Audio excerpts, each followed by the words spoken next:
gbogbo ẹ̀yin ọmọ ọ̀dọ́ tá a jọ ń káàkiri ọ̀dọ́jọ́ ni wá ẹ má jẹ́ kí a fi àyè gba Fúlàní lórí ilẹ̀ àwọn bàbá wa ẹ má jẹ́ ká bú ọba mọ́ ẹ má jẹ́ ká bú jòyè mọ́ nígbà tá a la fẹ́ jà fún àwọn ọ̀rẹ́ wa táwa ń kọ́kọ́ ń bú ọba tá à ń bú jòyè èmi náà ṣe bẹ́ẹ̀ rí bọ́mọ pẹ́rẹ́ àmì padà ẹ má jẹ́ ká bú àgbààgbà kankan mọ́ ẹ má bolóṣèlú kankan ẹ̀rù kálukú ń bẹ̀rù wọn ò lè sọ̀rọ̀ ọba ò lè sọ ìjòyè lè sọ ẹ jẹ́ ká ronú ẹ má jẹ́ ká bá àwọn bàbá jà mọ́ ẹ má jẹ́ bú wọn mọ́ ẹ má jẹ́ àṣẹ wọn àwọn ará pẹ̀lú wọn àwọn àgbà tó bá jó lóṣèlú tá a bá fẹ́ kọ́ wọn rẹ̀ wá lọ́wọ́ á gbé wọn mọ́ra á gbé wọn mọ́ra ni à ní bú wọn mọ́ ẹ má jẹ́ àṣejẹ̀gbọ́n ẹ má jẹ́ àdàlúrú a lè gba ẹ̀tọ́ wa láì ṣèjẹ̀gbọ́n a lè gba ẹ̀tọ́ wa láì yìnbọn a lè gba ẹ̀tọ́ wa láì dàlúrú gbogbo protest mo ṣe ní ìlú Nàìjíríà mi ò rí ibi tí mo ti ẹnìkan lè sọ pé mo pààyàn tàbí mo jó nǹkan náà tàbí mo bà nǹkan jẹ́ mo lọ písù torí pé olówó lèmi náà tí ò bá sólówó lára ń dì mọ́ gbogbo nǹkan tọ́lọ́run fún yẹn lọ́lọ́run fún mi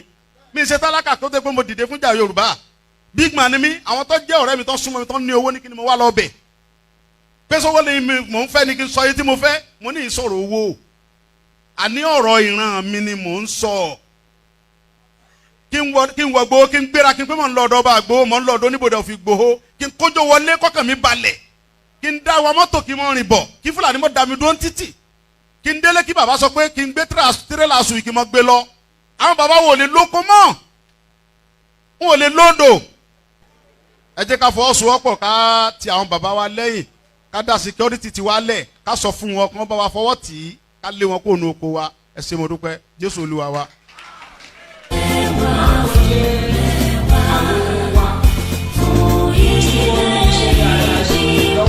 Koiki Media, we're bringing the world closer to your doorstep.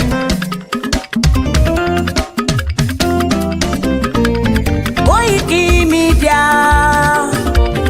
Koiki Media, Koiki Media, we bringing the world closer to your doorstep. Koiki Media, Koiki Media, Koiki Media, we bringing the world closer to your doorstep. Àwọn sálára àgbà yìí dá, àwa ló láṣà àti èdè. Gbígbédè lárugẹ nílẹ̀ Oòduà o, àwa gangan ni bàbá. Koiki Media, Koiki Media, Koiki Media, we bringing the world closer to your doorstep. They never sabi wetin we carry for her, but they move closer before them go sabi. I said they never know wetin we carry for body, but they move closer before them go sabi. Ọ̀kín lọ lọ́jà ẹyẹ ìníhùn ló ló lajú. Ẹyẹ tó lórí kodò bí àdán ọ̀pẹ̀jẹ̀ lẹ́nu. Ká ṣiṣẹ́ fún ilẹ̀ bàbá wa, ká ṣiṣẹ́ fún ìlú bàbá wa, ká jùmọ̀ sowọ́pọ̀ ká lè gbódùdúwà ga. Odùduwà kò bá lè gbé wa. Ọmọ Odùduwà ṣe gírí.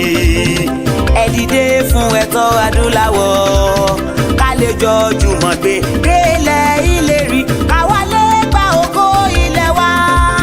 Ká ṣiṣẹ́ ká lè jọ gbàdé, ká lè gbàdé adé adúláwọ̀. Àwa ni ìmọ̀lẹ̀ tí yóò tàn káàkiri. Pé ọmọ Odùduwà ni wá. Koiki Media, àwa là ń gbé tó lárugẹ. Ètò tó pọ̀jù owó tí wàá mọ̀ ní. Kásá ẹgbẹ́ polówó ọjà wà kájé gbùgbà yín jẹ. Ètò tó pọ̀jù owó tí wàá mọ̀ ní. À ń gbé tó lárugẹ, à ń gbàsà lárugẹ. Ètò tó pọ̀jù owó tí wàá mọ̀ ní. News and sports ẹ máa rí gbọ́. Ètò tó pọ̀jù owó tí wàá mọ̀ ní. Ọmọ Ìjẹ̀bú alárẹ̀ mi ló ní kí n máa ké tantan. Koiki Media ọ̀rọ̀ lágbájúmọ̀ mi o, máa bá ṣẹ̀rẹ̀ lọ o. Ọmọ Yorùbá nìyẹn, ọmọ Yorùbá tata o. À ń gbádùn rẹ ọmọ Ìjẹ̀bú alárẹ̀ mi, ṣẹ́yìn ló máa fi dìbò tẹ̀ mọ́lẹ̀ o. Ẹ̀yin lọ́mọ onígbò máa ń dé ẹ̀yin lọ́mọ onígbò máa wọ̀ o. Igbó máa wọ̀ àjòjì ò gbọ́dọ̀ wọ àjòjì tó bá wọ bẹ́ẹ̀ á dẹ̀dẹ̀ ní ẹbọra. Ẹ̀yin lọ máa náwó kóyìnbó tó dé ìgbà tó yìnbó dé o owó náà dẹ́ tún pọ̀ sí o Koiki Media ṣàwa ní bàbá. Koiki Media àwọn ní bàbá. Koiki Media àwọn ní bàbá. Àdáńtọ́ àtúnpèrègèdè. Koiki Media àwọn ní bàbá. Àwa là ń gbé tò lárugẹ jẹ́ ká jọ gbọ́ o. Koiki Media àwọn ní bàbá. Àtúnjà fẹ́tọ̀ ilẹ̀ wa fẹ́tọ̀ ilẹ̀ Yorùbá. Koiki Media àwọn ní bàbá. Ọmọ Òdùwà ni wá o tọkàntọkàn. Koiki Media àwọn ní bàbá. Ikú tí ó ṣe bí lébi òsì àdìmú bàbá iyọ̀. Koiki Media àwọn ní bàbá. We bring you up closer to your doorstep. Koiki Media àwọn ní bàbá. Afẹ́fẹ́ tó ń fẹ́ o tó ń kan gé oko lára ni. Koiki Media àwọn ní bàbá. Àpèrègèdè Olódùmarè ló fún wa ṣe. Koiki Media àwọn ní bàbá. Gbogbo ayé ẹ gbọ́ àwa ní bàbá o. Koiki Media àwọn ní bàbá. Ẹ máa bọ̀ wá ẹ gbé polówó ọjà yín wá o. Koiki Media àwọn ní bàbá. Odùduwà lágbèdá ní òtítọ́ lágbèdá ní. Koiki Media àwọn ní bàbá. A kì í sọ̀dálẹ̀ a kì í sóní kẹta. Koiki Media àwọn ní bàbá. Àdúró tán àtúnpèrègèdè. Koiki Media àwọn ní bàbá. Koiki Media we bring you up closer to your doorstep. Àwọn ní bàbá. Koiki Media is around. To give us latest. Is around o. To give us latest. Ladies and gentlemen, ẹ mú kalẹ̀ sílẹ̀, ẹ tẹ́tí ẹ gbọ́ ètò tó kojú gbogbo. Ladies and gentlemen, ẹ mú kalẹ̀ sílẹ̀, ẹ tẹ́tí ẹ gbọ́ ètò tó kojú gbogbo. Koiki Media is around. To give us latest. Àwọn kan jẹ́ àwọn ọmọ wa tí wọ́n ní iṣẹ́ dáadáa lọ́wọ́ tó jẹ́ pé inú wa sì dùn wípé Ọlọ́run bùkún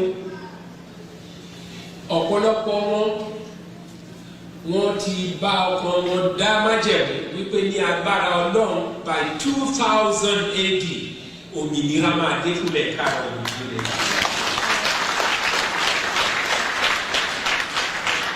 Èmi sì mọ̀ dájú wípé Ọlọ́run Oòduà, Ọlọ́run Ọ̀rànmíyàn, Ọlọ́run Ọbáfẹ́mi Awólọ́wọ̀, Ọlọ́run Adékúnlé Ajáṣin amúwadé ilẹ̀ tuntun náà nígbì tí ẹ̀gbin ìyà àti ìrẹ́jẹ kò ní sí fún ọmọ káàárọ̀ òjíire mọ́. Tàbá ń sọ̀rọ̀ nípa ilẹ̀ ìlérí tí a fẹ́ lọ yìí, àwọn tí ọ̀rọ̀ òye wọ́n máa kù bí egbére.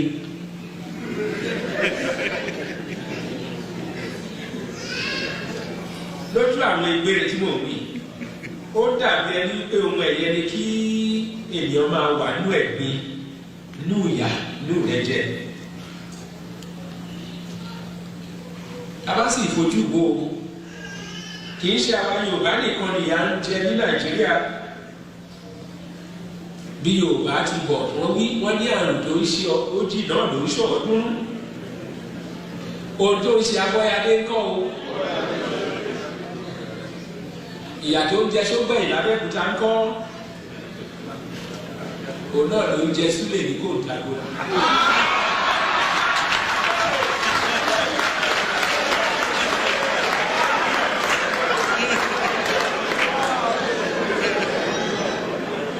Ebi tó bá ń pa bàbá Búwà ní Adó-Èkìtì kọ́ tí ó yàtọ̀ sí èyí tó ń pa Ìkejùkù ní Abakaliki. Nígbà tí mo sọ Ìkejùkù ní ìsìn wá rántí tí wọ́n láyé ló ń jẹ́ kí rántí o. Nígbà tí a wà ní Òbúgà ẹ̀yin náà àti gbọ́ olóyè Akíntọ́lá ló pe ọ́gà ní ó búgà ó wá polongo ẹgbẹ́ NNDP lẹ́sà òkè ló ń bí ọjà wa ẹ̀kẹ́ tó bá ti kọjá ẹ̀sà wípé ẹ̀ lọ sókè lẹ́sì ilé àwọn Ìkejìkúlù.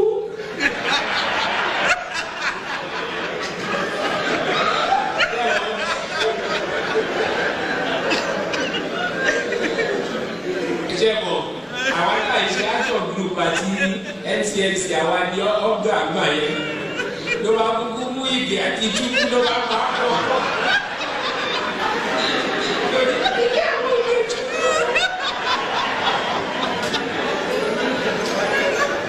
Mi mọ̀ bóyá Bọ́lájí wà bí tí Bọ́lájí bá wà ní kó gbọ́ ilé yìí nítorí tó bá di ọ̀rẹ́ mi á sọ fún ẹ̀. Chief Akíntọ́lá ó lọ sí òde. Ló wá ní wọ́n máa sọ men of integrity bẹ́ẹ̀ làwọn kan wà ní tí wọ́n integrity o.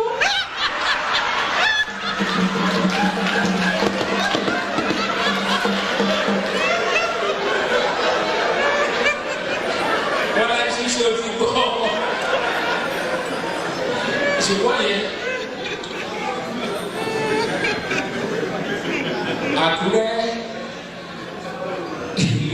ìlú àwọn olú àti fásọ̀rọ̀ tí ilé ìṣẹ̀lẹ̀ Chief Akíntọ́lá ló ṣe campaign gbogbo ẹni ọwọ́ sì kó lọ́wọ́ sókè o gbogbo wọn lọ́wọ́ sókè gbogbo ẹni ọwọ́ sì kó lọ́wọ́ sókè gbogbo wọn ọwọ́ ni mo ti ń bọ̀ ní mo rẹ́ ní ajá sí.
Well, mo tún láǹfààní àti kí gbogbo wa ní gbogbo ibi tí ẹ bá ti láǹfààní àti tó darapọ̀ mọ́ wa ní àṣálẹ́ yìí.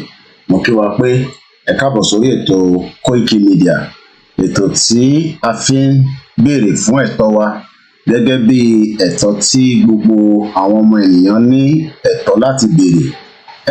Ẹ jẹ́ kí a kí gbogbo wa pé ṣé dáadáa ni mo tún láǹfààní àti bá yín.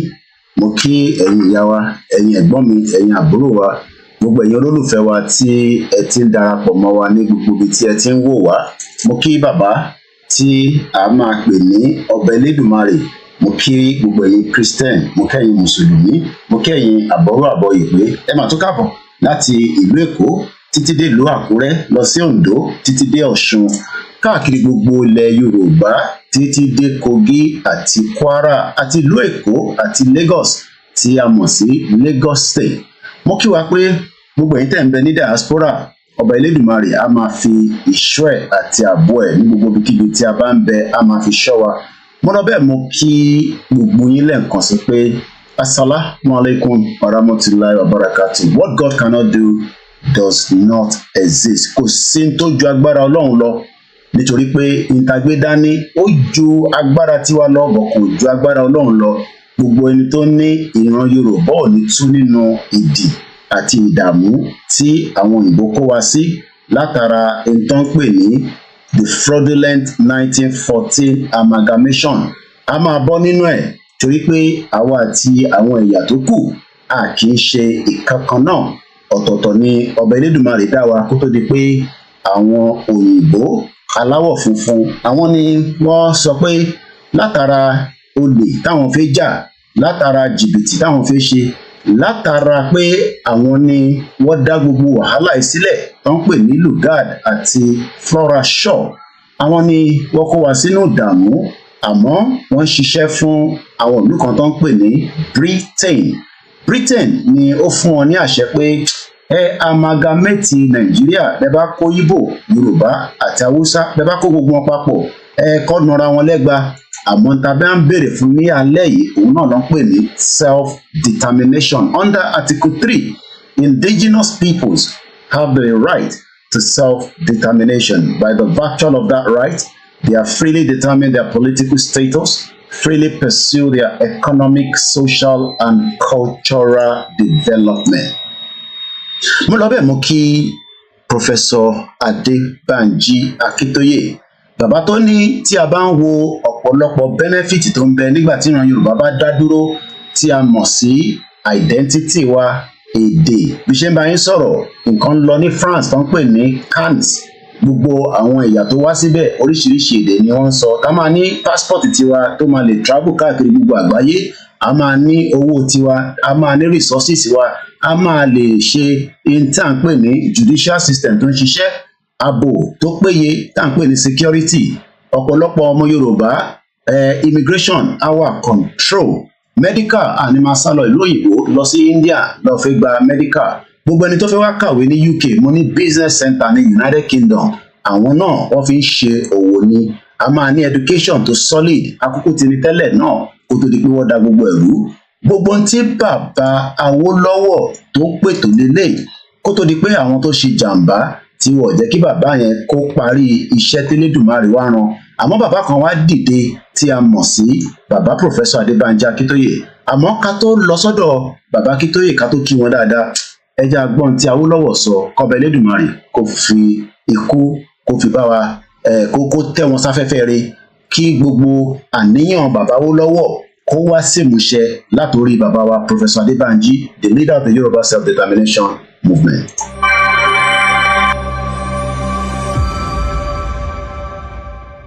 The welfare of millions of people for generations to come may be affected by the wisdom which we here display.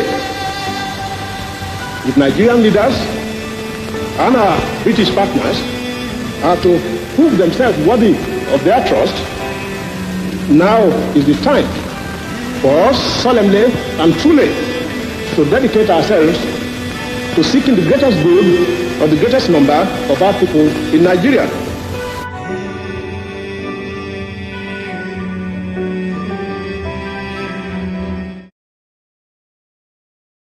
The soul of the late legend, Jeremiah Awolowo, continue to rest in peace. Mo wá kí Professor Adebanji Akintoye, the leader of the Yoruba self-determination. And the question tonight, ìbéèrè ni o, èmi ò máa ń sà. Wọ́n ní ọgbọ́n ọlọ́gbọ́n la fi ń ṣọgbọ́n. Ọmọ kékeré lèmi, ẹ̀yin ìyá mi, ẹ̀yin bàbá mi tẹ́ ń bẹ lórí ètò tí máa kí gbogbo yín dáadáa. Mo bẹ̀ wá, ẹ jọ̀ọ́, ẹ bá mi ṣe kí ni? Ẹ bá mi béèrè lọ́wọ́ àwọn méjèèjì yìí, ta ló máa gbé wa dé ilẹ̀ ìlérí? The question I'm asking tonight is a very, very simple one. It is not going to take your time, but we might be here for 2-3 hours depending on my strength. Who is going to give Yoruba people prosperity between Professor Adebanji Akintoye and President Bola Ahmed Tinubu? President Bola Tinubu is the current president of the Federal Republic of Nigeria. Onyemi Lokan, and he has already been in. He's a Yoruba man. Some say he's not even Yoruba. But the question is, between these two, who is going to give Yoruba people prosperity? Tinubu, according to what we're going to be looking at tonight, quote and unquote, with so many news updates coming from Nigeria. Tinubu, our government has stopped Nigeria's bleeding. Only Nigeria will see a Nigeria. We will now move to prosperity. ṣé Tinubu ti lọ copy ní tí bàbá Akintoye gbélé wa lọ́wọ́ ká máa fi ṣe ètò ni? Remember, for the last 4 days on this platform, I have been talking about prosperity. Àbí wọ́n jíwèé wò ni? I don't know. When I saw this, I was like, wow. It seems that somebody somewhere is probably snipping through Professor Adebanji Akintoye document. What document are we talking about? A document that has a future, a document that has hope, and that is something that we need to be discussing tonight. Ẹ rántí pé for 4 days, even up to today, we have been treating this most important part of Professor Adebanji Akintoye conversation that told us that ká lọ máa fi ṣe program fún gbogbo ọmọ Yorùbá ní gbogbo ibikíbi tẹ́ bá wà. And as I was looking at the headline coming from the papers on the release of the presidency, I was not shocked. I was only trying to figure out what is Tinubu thinking in his head. He says, and I quote, there will be prosperity. Remember that Professor Adebanji Akintoye, like I said, told us to go and share the good news with the Yoruba people around the world. Wọ́n ní ká lọ máa sọ fún gbogbo ọmọ Yorùbá pé nígbà tí ìran Yorùbá bá dá dúró, there will be enough for every one of us. There will be accountability. The Yoruba people will be free from the bondage and the shackles. We will secure our brothers. We will have a judicial system that is working. We will be able to do as much as possible to look after ourselves. These were part of our discussion until Tinubu also says, I have something to offer, and that is that we Nigerians will have prosperity. I'm sure most of you remember this document. This is the document that I have been looking up to, treating on a daily basis. It says the good news path to prosperity in our ORILEEDE Yoruba. But do you know that President Tinubu has also said, and I'm going to bring this one out in a minute, like I said, I am just here to ask questions, and I want you all to help me out to be able to address this particular most important. This is what Tinubu also says. Tinubu says, and I quote, my government has stopped Nigeria from bleeding. We will now move to prosperity. I am now asking the Yoruba people tonight, from wherever you are watching me, who among the two is giving us prosperity? Is it Professor Adebanji Akintoye? Is it Tinubu? Please, I want you to help me out. As I welcome my beautiful mother into the live transmission, I will first of all say good evening to Ama Uche. Is a Biafra watching me from Italy. Good evening to you all as you are entering this live transmission. I am only here to deliver the message. Mine is to look into all this. Yours is to help me out. I would have the phone line open because this is not about me. It's about every one of us tonight. As I go straight to say good evening to you, Ogumola Abiodun, I say welcome to the program. Yemi Fatoke all the way from Lagos. Sunday Babatunde, Ojishe Oledumare, Agbaje Wasiu Femi, good evening. Good evening to you all on Instagram. We are live on the Twitter space as well. As many people are joining us, please remember to share the program. I welcome the Biafra. I welcome the Hausas. I welcome all the indigenous people. But the focus line tonight is between the Yoruba president, that we know is not a Yoruba president, but we tend to live in denial that Tinubu is a Yoruba president representing Yoruba people. President Tinubu is currently in Lagos to mark the beginning of his 1 year in office, and the project, one of the projects is to dip his hand into the pensioners fund. 20 trillion naira will be needed to complete the Lagos-Calabar coastal road. Whatever that means to you, I don't know. Let me start to say, is Tinubu going to give us prosperity? Tinubu ó jẹ́ kó yé wa pé Nigeria is no longer bleeding, and I'm a bit confused. I am a bit lost. What does President Tinubu mean by Nigeria is no longer bleeding? Tinubu sọ pé Nigeria is no longer bleeding. What does that mean to you and me? Does that mean that the country is now functioning like a normal civilized country? Or it is still the 9 years of a failed, corrupt APC government that the evil demon, the evil Fulani man known as Buhari, that decided to destroy Nigeria but went back to his farm, control his animals, the cows. The same cows have destroyed the lives of millions of Yoruba people from being able to farm. But Buhari, as he was leaving the office, told Nigerians this, and this is where we start the program from. I congratulate fellow Nigerians who have realized their power, that their votes count.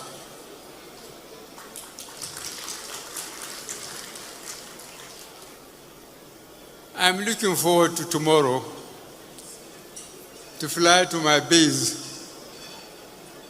and go back to my cows and sheep, which are much easier to control than fellow Nigerians. But I have to reduce their number because I cannot save enough to buy them feeds. Your Excellencies, heads of state and governments, and their representatives that come to share this day with us, distinguished ladies and gentlemen, I thank you very much. And I said goodbye to you, and I wish us the best of luck. Thank you very much. Well, fellow Nigerians, my cow is far better than you animals. I can control my animals in Kaduna. They will listen to me. I will have to reduce their number. But let me tell you that I destroyed the Nigeria economy and the Yoruba territory. I invaded the southeast. I kidnapped Nnamdi Kanu and renditioned him back to Nigeria. I brought in more Fulani jihadis to make sure that life will be very difficult for every single one of you. I leave you in a country that you would have to struggle to survive as Nigerians. That is not me. That is exactly what Buhari did. You might not believe that, but let's start with this. Which is it for you, Dr. Obadiah? Do you think the government is unwilling or unable to protect the people of Southern Kaduna? In fact, it is not only unable, it is unwilling, and we have good reason to feel that they are part and parcel of the killers. Let me make some revelations to you. That's a very big allegation, Dr. Obadiah. The government is part and parcel of the killers. Yes. That's big. Yes. Yeah. Okay. How would the government just say, oh, it is revenge killing and so on? Then you leave it there. Oh, because it is revenge killing and so on and so forth. The body language of this administration, the body language of the state government shows clearly that they have a hand in the killings. No doubt about it. Because, you see, General Abacha, and people don't give him his due. Do you think you would have tolerated such nonsense? And let me make some revelations, because some of us also have our own intelligence networks. Okay.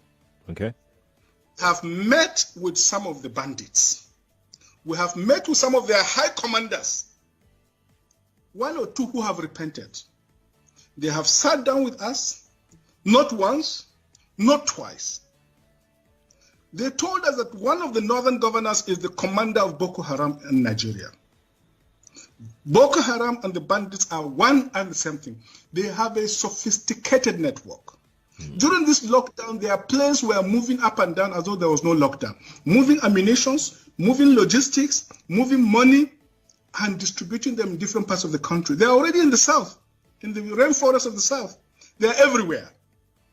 They told us that when they finish these rural killings, they will move to phase 2. The phase 2 is they will go into the urban cities, going from house to house, killing prominent people. I can tell you, this is the game plan. By 2022, they want to start a civil war in Nigeria. That was the late Dr. Malafia Obadia. You will now be able to call in and also have your contribution, because the question is, who is giving Yoruba people or Nigerians prosperity? As I have my first caller on the line, as usual, a very good contributor and also a friend to the program as well. Hello. Let's listen to Bishop Adesina. Go ahead. Hello. Yes. Thank you very much, Koiki. Ekweto. Hello. Go ahead, Bishop. Hello, can you hear me? Go ahead. Okay. All right. Thank you very much. Now, listening to the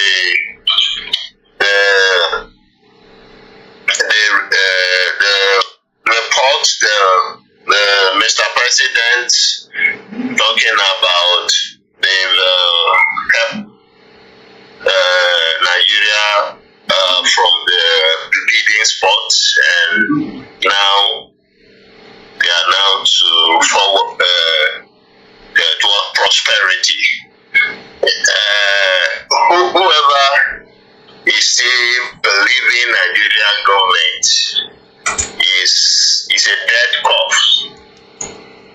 It's a dead corpse. Nigeria government is a seat of propagandists, people who lie, who use the system and the seat of government to manipulate. Nigeria government has never been transparent or sincere to their plan or what everything the Nigerian government carried out is anti the people of Nigeria itself. They are there like slave tax masters, and that's the reason you see that they are never satisfied. They use the seat and avenue of government to oppress the citizen, to get more from the citizen. They don't want the citizen to prosper at their watch. And their attitude is the citizen is not, the Nigerian government don't see its citizen, they don't hold them any responsibility. They see only the public servants, the people who work for government, as the citizen of Nigeria only. That's the and that's why you see that the labor are the one that can come out and agitate for whenever they are not pleased, and they will negotiate among themselves. They know how to, because Nigeria only cater for the people working in the public service, non-Nigerian citizens. The Nigerian citizens are the slave where they can breathe on to extract and get more money so they hold no Nigerian responsibility. Now, when they are talking about prosperity, how do you analyze that? Is there any prosperity in Nigeria that they are working on? Now, the CBN governor, just as the report came out yesterday, just sacked 200 staff, CBN staff, lay them off. Last month, the CBN governor, the report says they sacked 500 plus the 200 yesterday, making 700. That is what the report talked about in the printing press or the publication. It may be more than that, but for the fact that press can bring out total of like 700 staff in layoff in Central Bank of Nigeria, are you building prosperity? Are you building prosperity, or you're building poverty? Now, to look at when you are taxing, you tax the They are taxing to the extent that the people who are producing skit movie on YouTube, they decided they're going to be taxing them. So they went and collect court order to be collecting social media handles, so that they can have access to be going after those people making skits. They said they are making money. What's the meaning of that? Is that a government? The people that you should go after is institutions like YouTube, Facebook, TikTok, and you go after them by asking them to open office in your country if you sincerely want to build prosperity. That is what Binance came for. They sent two executives to them to dialogue with them. Maybe they can open Binance office here. This illiterate in office kidnap diplomats that was sent. So they said they evade tax. How will a company that is not registered in Nigeria be owing Nigeria tax? It's not possible. And that's why they find it difficult to try them in court, but to be delaying them. These are a bunch of inexperienced people wearing suits and what we realize show in government, speaking English, and you think that they are responsible people. How do you bring prosperity when you are taxing you are not even the satellite provider? Nigeria is not a satellite provider. So they have not, they thought that countries that even tax all these social media organizations, they are internet providers nation. So they can switch off their blockchain that they give them, that they license them to operate, that people can view them online around the world. If they didn't pay the due they're supposed to pay. Nigeria is not that line. Nigeria has nothing. They provide nothing. And so they can't handle even all those online institutions. Now only for them to bully their citizens, that these institutions are encouraging by giving them something for using their social media. They give them something, they encourage them. So that little that they were giving them to encourage them, Nigeria feel they are making money, and so they must pay tax. What tax do you pay on internet for using internet? Are you not paying tax by buying the data? The company that is giving you the data provider, is it not an organization that pay tax in Nigeria? I mean, Nigeria is a confused state, ruled by confused people. So what prosperity is Mr. President talking about, if not copying whatever they hear other people says?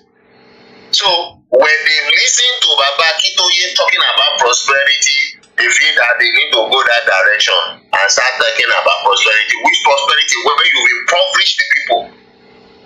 My brother, when they remove subsidy, Nigeria were buying a liter of fuel for 165 naira.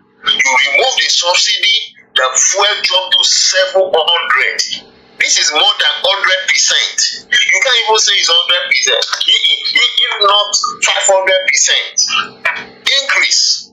So the amount you use to buy, let's say the amount you use to buy 10 liter now, you are now using it to buy to buy like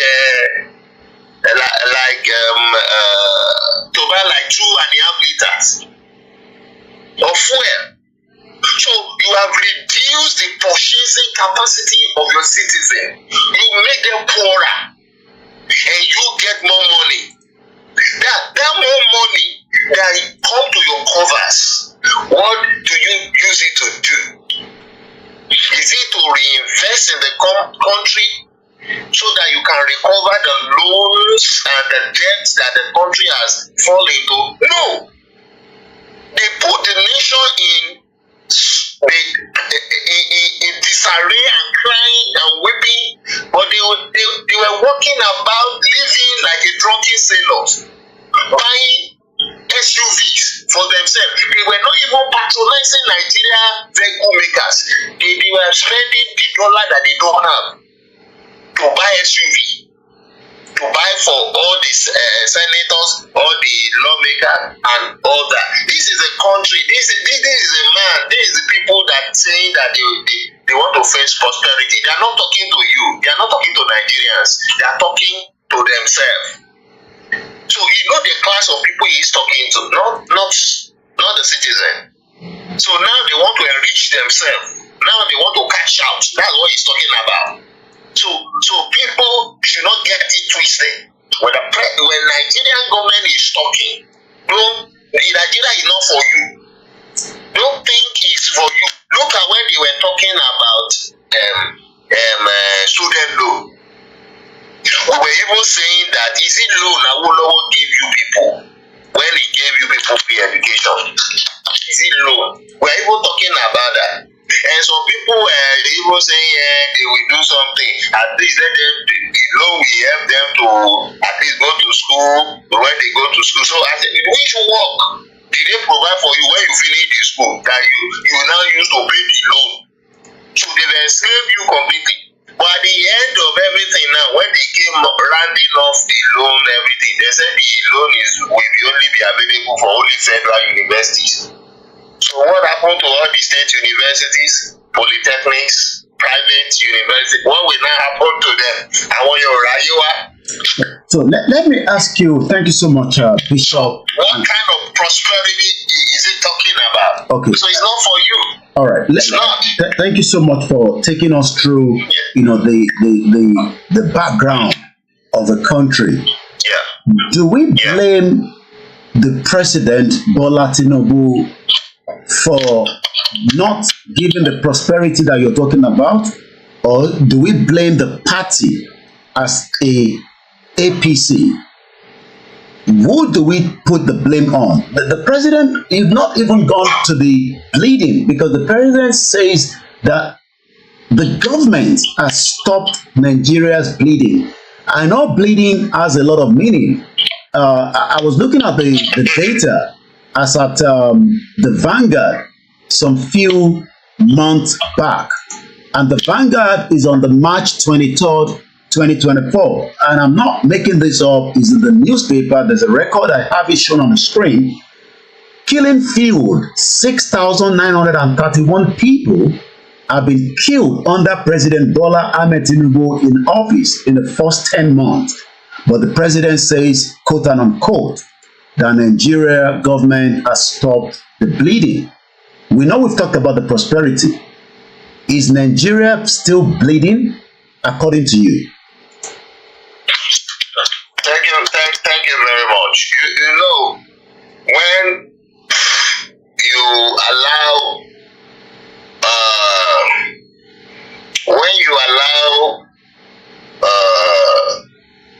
a fool to have his speech or his talk, he will assume and arrogate to himself that he's a wise man, that he's one of the wise men. Now, because of the few kind of silence in the tension of agitation during his time, that Yoruba feel, okay, let's go and re-strategize, let's subpedal a bit and re-strategize. Now he sort of enjoy a bit kind of to his peace. So to them, they assume to themselves that they've clamped down on any sort of Yoruba try to break away or whatever. So they felt they clamped. So he can now arrogate that they have caused some bleeding or whatever. Which bleeding are you questioning? When even in Abuja there, as at the day before yesterday, there was a kidnapping in Abuja, in a city. And people inside there, they went inside and kidnapped people inside their houses and take them away. And you say that Nigeria is not bleeding. Nigeria is bleeding security-wise. Nigeria is bleeding economically-wise. The naira to dollar today, you can't. Is 1,006, and you can't even find a dollar physically. The bankers cannot give you dollar on the table. They will tell you go and find the dollar anywhere you can get it from. They will even point to bureau de change Aboki people in front of the bank. Go and change from them and bring it into the bank. You don't have it. Wow. They don't have it. And you are talking, and you are still borrowing up and down. You cannot. You just give 90 billion naira to some sets to go for Hajj in Saudi Arabia. So that one I call it tourism, contributing to Saudi Arabia tourism. And you can't use that 90 billion naira to set up business. Even if you don't know the business, call people that what business can we create? Private and privatize it and let it be operating to employ people and give people job and return this 90 billion within 2 years back to government. I mean, you can, and you say that you see that in Nigeria that is bleeding front, back and center, bleeding financially, bleeding security, while bleeding everywhere. Look at House of Assembly now. They are passing secretly. They are fighting themselves now because they secretly go and pass the bill to change Nigeria national anthem. They change Nigeria national anthem to the old British that the British composed for us. It's British people that two British persons that compose that national anthem. Nigeria, they say that's what we'll be singing now from next week. I think Tinubu should have signed it. They said that's what every school now, they said they should be teaching them. We won't sing Arise for Patriots. I sat down and analyzed this Nigeria we held is contradictory to the present constitution. Because when you listen to it, no tribal or maybe the Fahim brotherhood, we are completely rubbish. We are not the same. There is no any brotherhood among us. And at the end of it, you say to serve our motherland, completely contradictory. In Nigerian constitution, you will serve our fatherland. But this anthem is saying serve our motherland. Are we not confused? Are we not confused? We don't serve our motherland. Even in our culture, as a people, we don't serve our motherland. We serve our fatherland. And we have regard for that. You are bringing a British-oriented song. Are you taking the country back to slavery or what? And you say something, you have punching bleeding. I beg you, that was to bleed.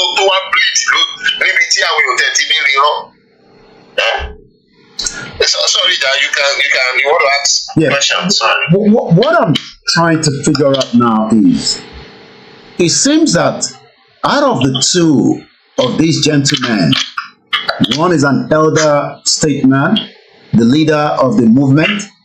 He is looking at the British created a country that does not give prosperity to the Yoruba people.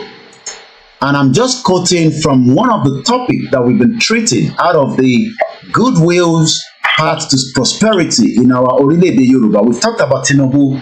Now let's talk about Professor Adebanji Akintoye.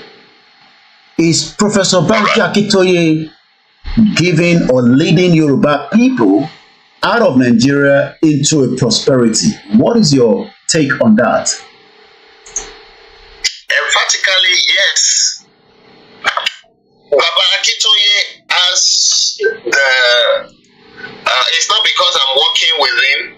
Baba Akintoye has the laid down structure and plan.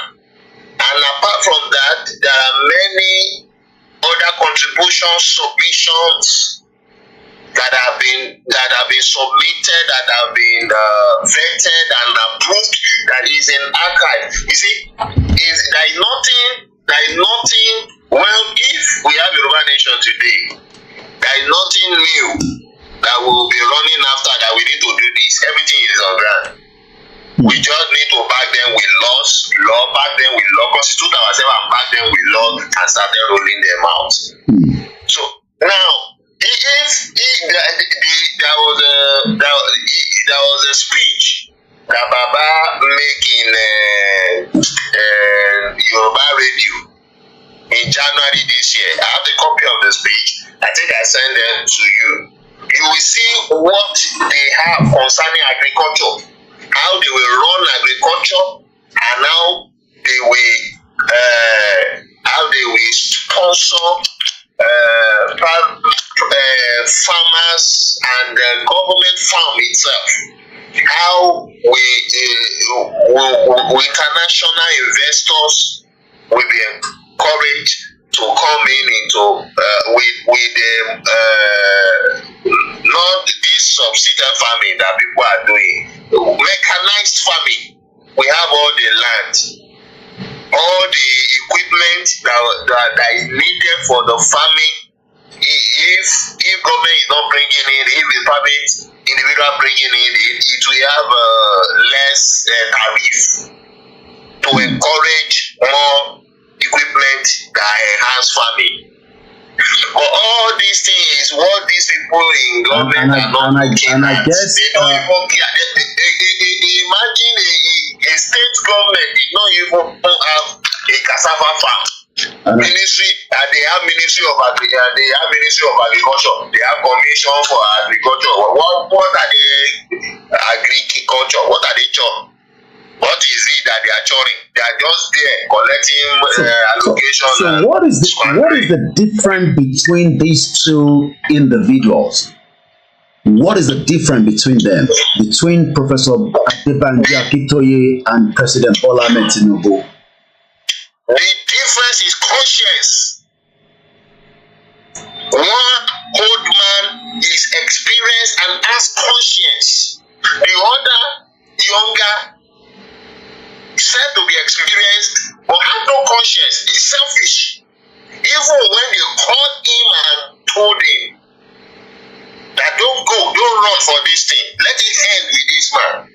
You can come home and lead Yoruba with us. He said he will not come. He want to go. Now you have been there now. It's people that you promise good life. I did not cursing you now. All over Lagos, all the Yaloja, Yalata, everywhere they were cursing Tinubu, cursing his name, telling him this is not what you told us, because life has become unbearable for people. This thing is bigger than your hand. You don't run a government alone. You can change Nigeria. Nigeria is endemic in corruption. How do you people put their sovereignty in one man? You said that Tinubu is there now. One guy was crying in the radio that time. He said, Baba, I was laughing. I said, renew shake it. You people are illiterate. How is it possible in the world that you put your sovereignty in one man? Because Nigeria has made presidency to be so powerful and stronger. It's not done. A government is an institution. And that's the reason that it breaks down law and order in Nigeria. Whoever is there control everything, either they are doing right or wrong. So we can't continue like that. The difference between Baba Akintoye and Tinubu is Baba Akintoye has, apart from experience, Baba Akintoye has conscience. I remember the statement he made the other time when they were interviewing him. He said he knew. They asked him, why did you return from US to stand for your people? He said he looked at how devastated everything Oluwole has done and lay down Yoruba land, how they ruin everything. He said to himself, if he keep quiet and feel we could call me, what will he go and tell Awolowo if he leave this world? People forget that. People may laugh at that statement that will Baba see Awolowo again when they get to heaven. We are primarily spiritual. We are primarily spiritual. If God want to appear to you in a dream, God, you don't know God, you have never seen God before. God will appear to you in the dream with the image of somebody you have known that is like a father to you on this earth that will speak to you and you will listen. That is the image God will bring and appear to you in the dream and talk to you, because you know that is the person you listen to, and you will, when you wake up you will listen. That is God. We are spirit. We are not this physical body. And so when he say what will he tell Awolowo, he's tantamount to what will he tell God, the hierarchy that is higher than him, that he will go and report to. That is conscience. I want to be they don't think about that. They don't know and all that may be worse for them and unrepairable. Thank you. Wow, that was Bishop additional. I guess I have someone that wants to join quickly, and I'm going to bring that person in through the Twitter space so that we can then move on. Go ahead, University, in the Biafra. Let's quickly hear your take on this discussion tonight. Once again, as you're joining, please share the program. Good evening to everyone. Yawa Comfort Adeleye says it is part of his campaign for 2027. They voted illiterate to the power. We can't compare Professor Adebanji to Tinubu. Please, it is an insult. Yawa Joke Akifewase Baba Akintoye. Go ahead, University, my brother. Let's listen to you. Okay, I think he's dropped out from there. Good evening once again, Just Reason. Good evening, Mokibubu Alekasi. You can call into the program. It is a live transmission, and I want to hear your take. Bishop, I've started. The number to call is the same as you know, +44 7404 4059. Let's go back again. I think I have the speaker that I've joined again. Go ahead and let me hear your view before we take the next caller. Okay, it keeps dropping out, and then that means we're gonna go straight to the US. Okay. Can you hear me? All right. All right, go ahead now. I can hear you. Thank you so very much. I like this topic. I just wanted to quickly react to it. That's why I go ahead. It says, who can give Yoruba people prosperity? Professor Akintoye and President Bola Tinubu, yes. Okay. There is already a very two different gap between these people. Okay. With the other one that calls himself president, there are a lot of controversies, a lot of accusation about him being a drug dealer, about him carrying loads of money with bullion ban into his apartment. And so what you're saying is even his integrity is in question.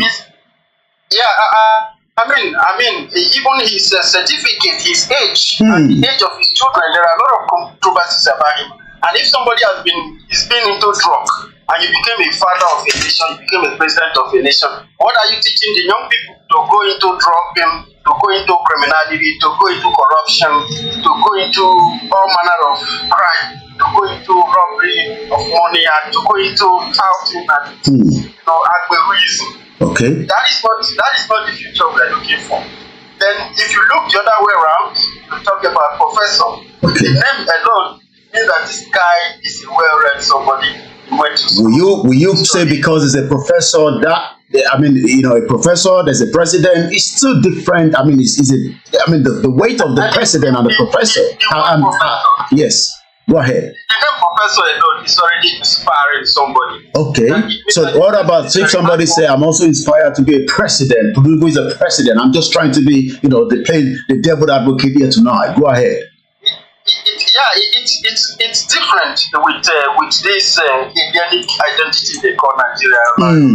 Okay. With the narrative, with the Nigerian style, Somebody can be a criminal and a killer, but still be liked by millions of people. Like Buruji Kashamu was also involved in drugs. He ran away from America. He never attempted to visit America until he died, some few years back. Go ahead.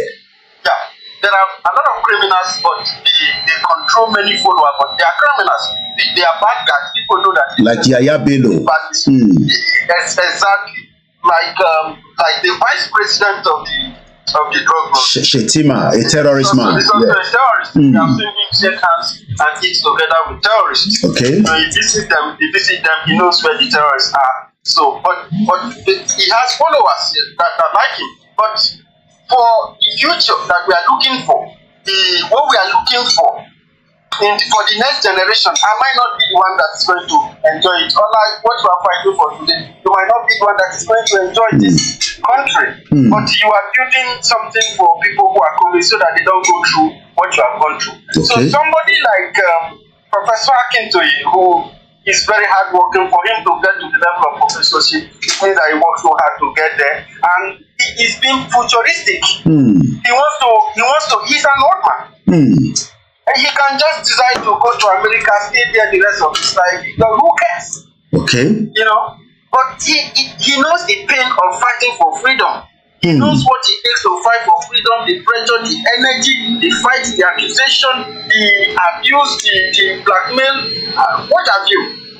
But with this age, he tried to go into this, which means he has a plan for the future generation that are coming. He understands the danger that his people is into.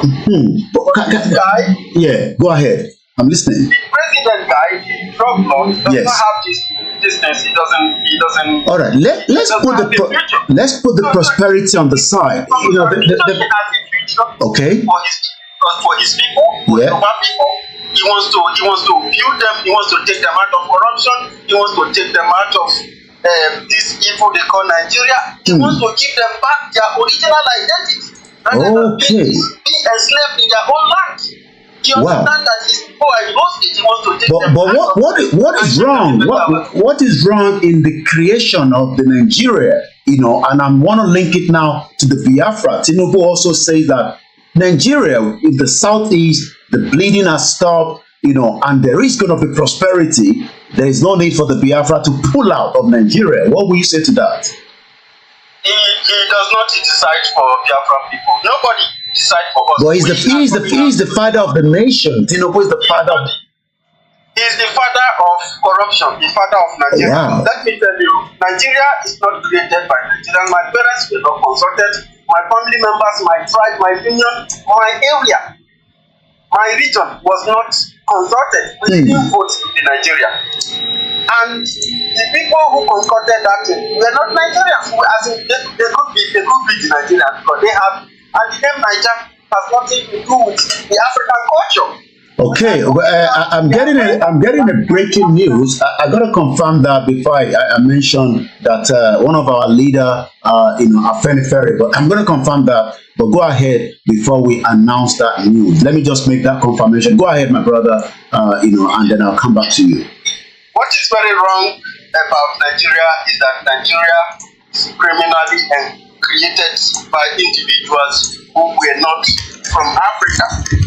They came from England, they came to rob, they came to kill, they came to steal, and they came to destroy.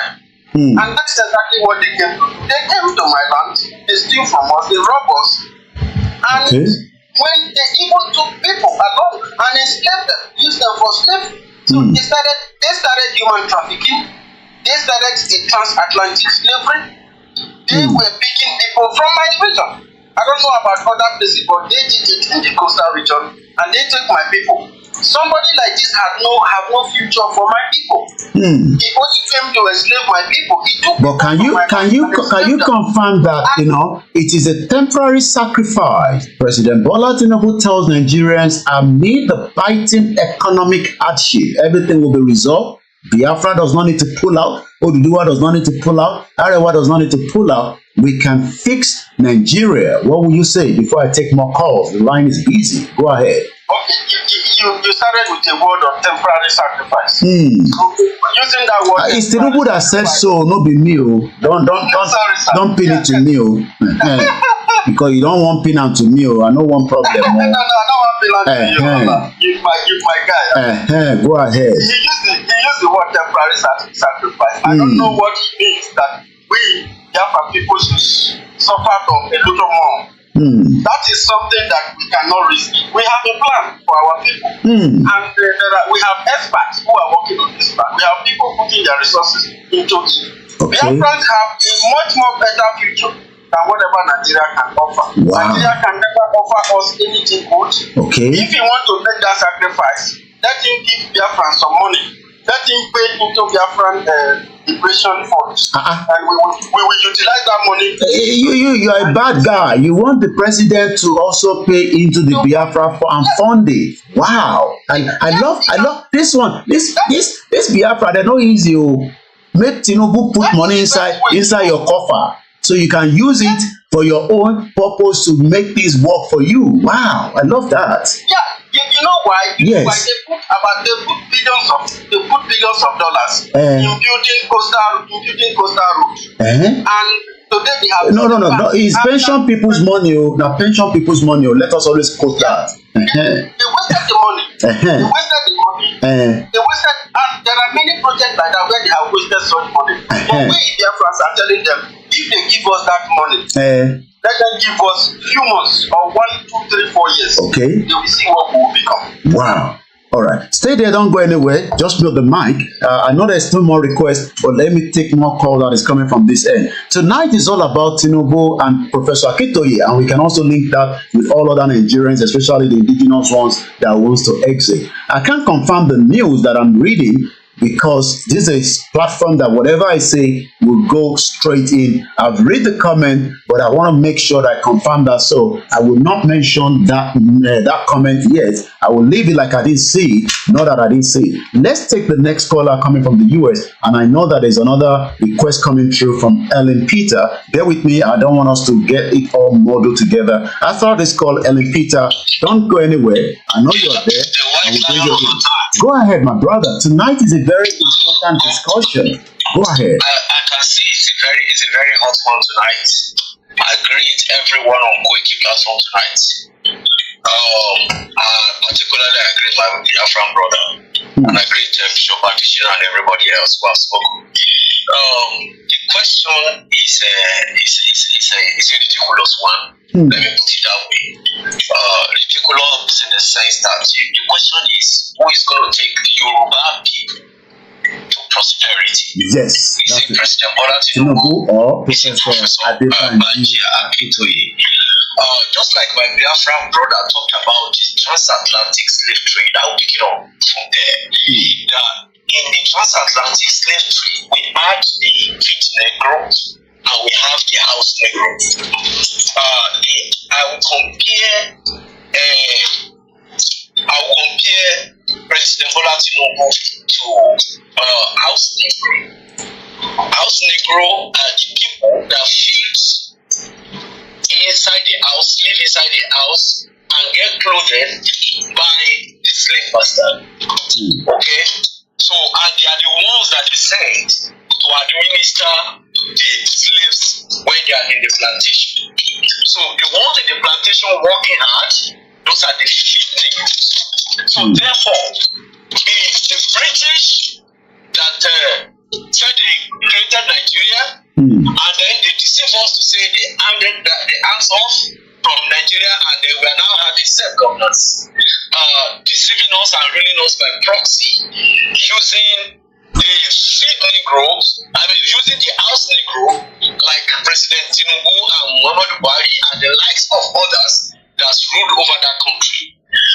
As a matter of fact, that's a country where they took sovereignty from the people. When you take sovereignty from the people, you actually take prosperity from the people. And then they now make people like President Bola Tinubu to be the manager of that particular field. Because Nigeria is like a shield to the British. So therefore, he is a manager of sovereignty and prosperity that have been taken away from the people. From what Professor Akintoye have highlighted in what we have been studying for a couple of days, we could see that the Yoruba people were building their cities. There were no hungry people among the Yoruba people, even as far back as in the 1800s, before the British came. And so therefore, when they came, they began to take our resources and take it to their place to develop their place. Now they are taking it by proxy, using somebody from among us to retain that sovereignty that they have taken away from us, so that they can continue to manipulate us. That's exactly what President Bola Tinubu represents. And I want to speak here that if you say that Nigeria is no more bleeding, it is because the blood is running out of Nigerians' body. Wow. Because we have bled so much. What is happening right now is that Nigeria is gasping for breath. So it's not an issue of no more bleeding. If you say there are no more bleeding, it simply means that the blood is running dry. Okay?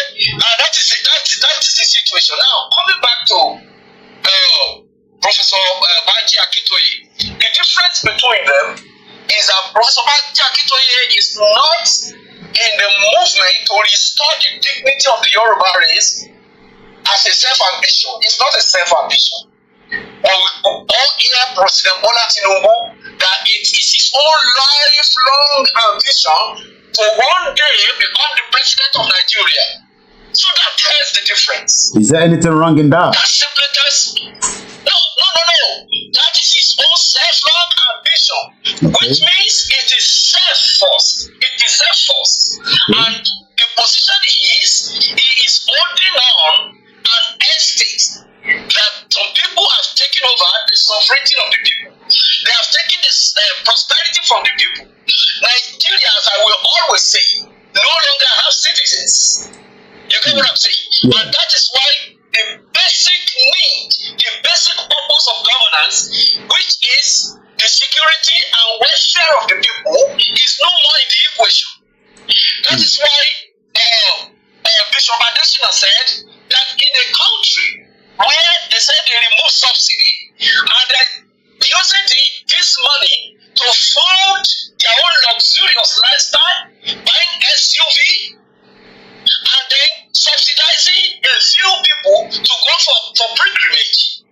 Why they could not subsidize food for the people on the streets? So it simply means that those people are mere inhabitants. They are no citizens, and the government does not have any sense of responsibility towards them.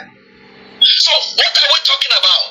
Professor Adebanji Akintoye now want to take the sovereignty back for the people and return the prosperity for the people. So therefore there is there's a clear difference between the two of them. So if you have any questions for me. Let me ask you this. Bear with us. There's a bit of glitch on the system, but it seems that we're still stable. Good evening to everyone, and welcome to the live transmission. As we're asking the question, what is the difference between these two men? One says, Emilokan, I want to keep Nigeria. It says, and I quote, our government has stopped Nigeria's bleeding. We will move to prosperity. My question to my caller is that what can you see in this Tinubu's government that you think that those that are believing in this government and the presidents, especially the Yoruba people, because in the next election, I can assure you the Yoruba are going to come out and vote for him. Is it because they are seeing something in Tinubu that we are not seeing? But let me remind you again, maybe you can help me out. I have it on those of you that are watching us live, not those of you on the Twitter space, because you cannot see it. Tinubu says, and I quote, I don't believe in one Nigeria. What has changed? I believe Tinubu now believe in one Nigeria, and he also says, I am stopping the bleeding, even though over 7,000 Nigerians have died. The number must have changed in the last 10 months. But Tinubu government, in the next 4 days, will be 1 year, is currently in Lagos, doing all the first project of the first year, the coastal rail, What will you say to that, my brother, before we let you, Thank you, Olayomi Koiki. What has changed is that President Tinubu has realized his self-ambition. That is what has changed.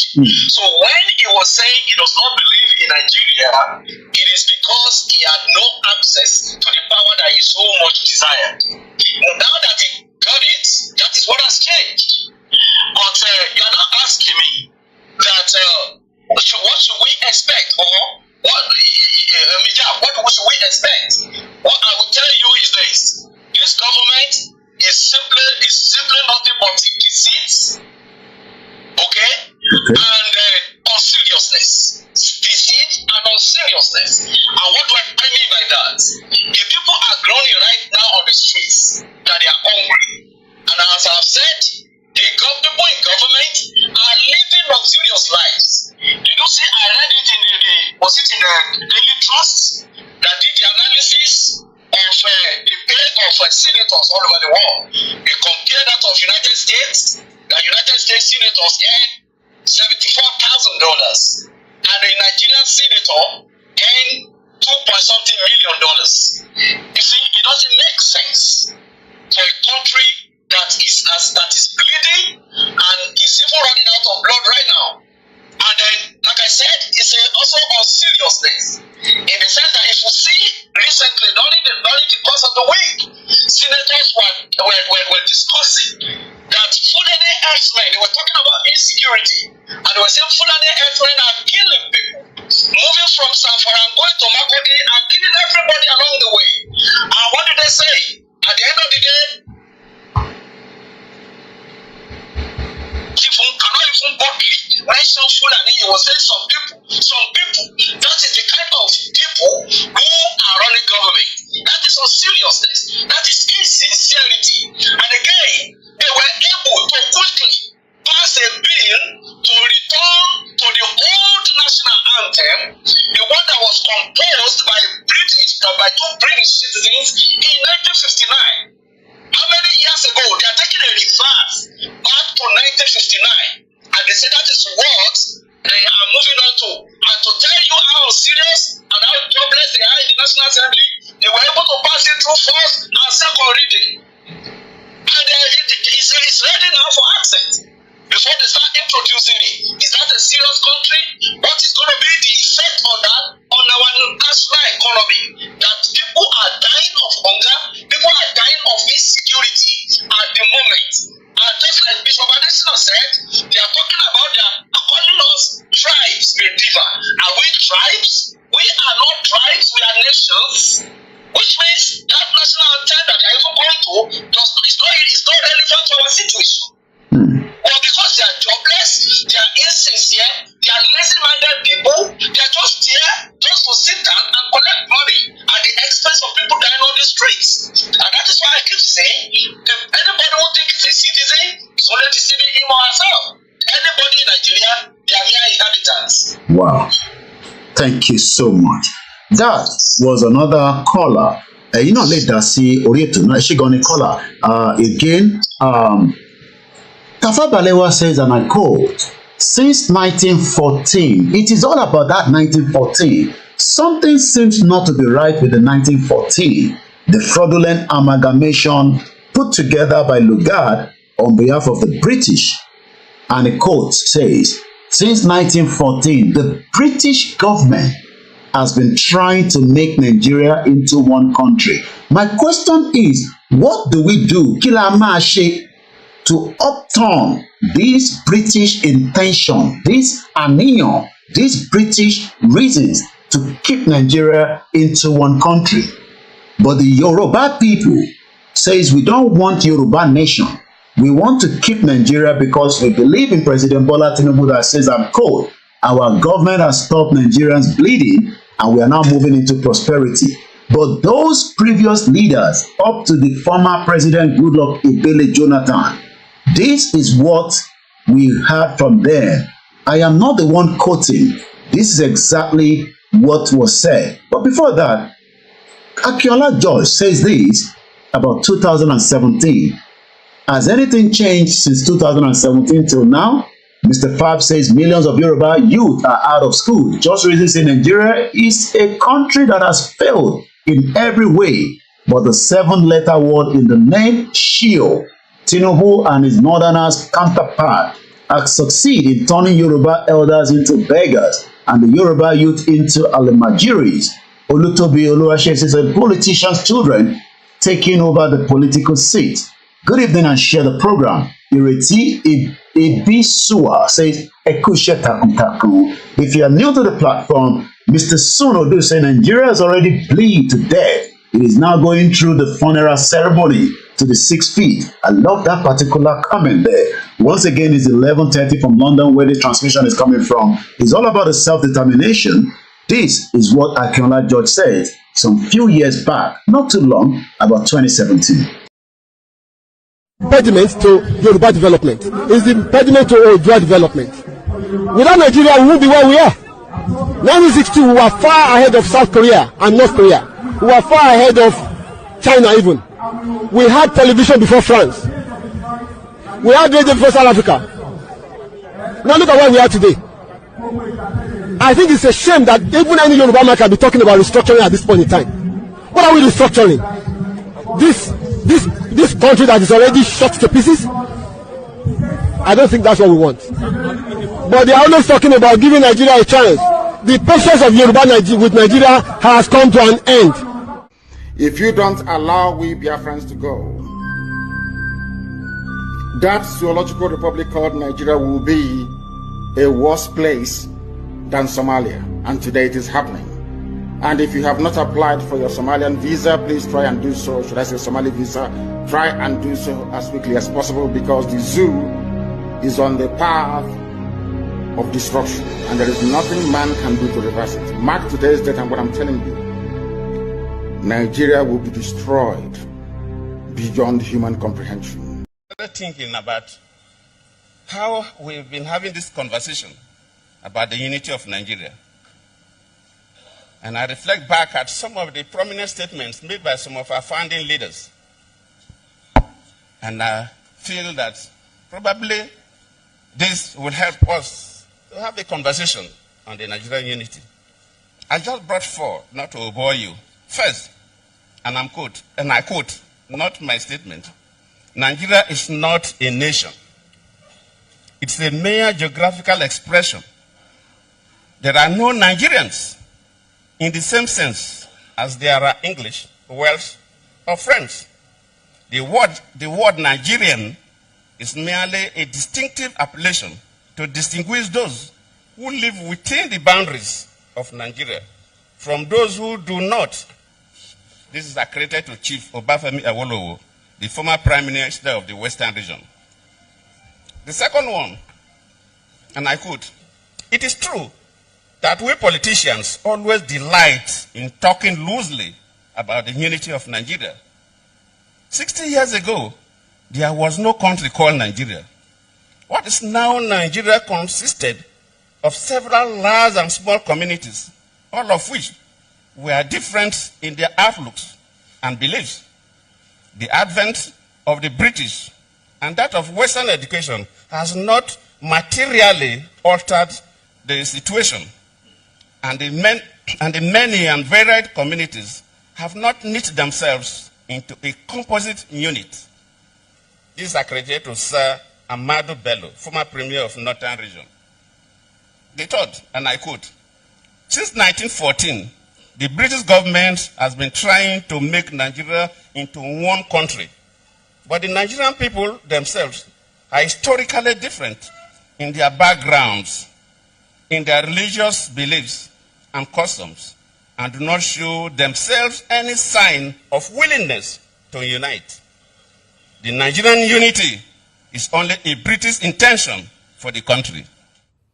They wanted to be separate from the country that the British Empire had imposed on us, which was this country of Nigeria, where they kind of took a bunch of independent nations who don't have anything to do with each other, don't even speak each other's language, don't relate. Many of them were even enemies and warring at the time, smushed them all together and drew these arbitrary lines around them and called them countries and named those countries. Right.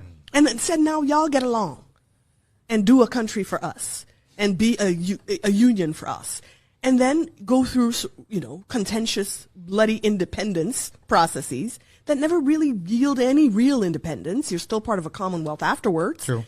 And you have the eternal meddling in your affairs and the eternal extraction of your resources and the eternal fomenting of divisiveness and infighting in order to be able to control you. This is what an oppressor does, a colonizer does.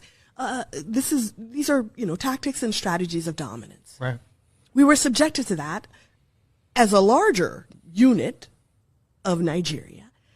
And then when the Igbo people said, we want our own thing, let's go and do that. Well, it so happened to be that the territory that this new country of Biafra was going to be in included very, very rich oil reserves. And the British were not going to let go of that. Wow.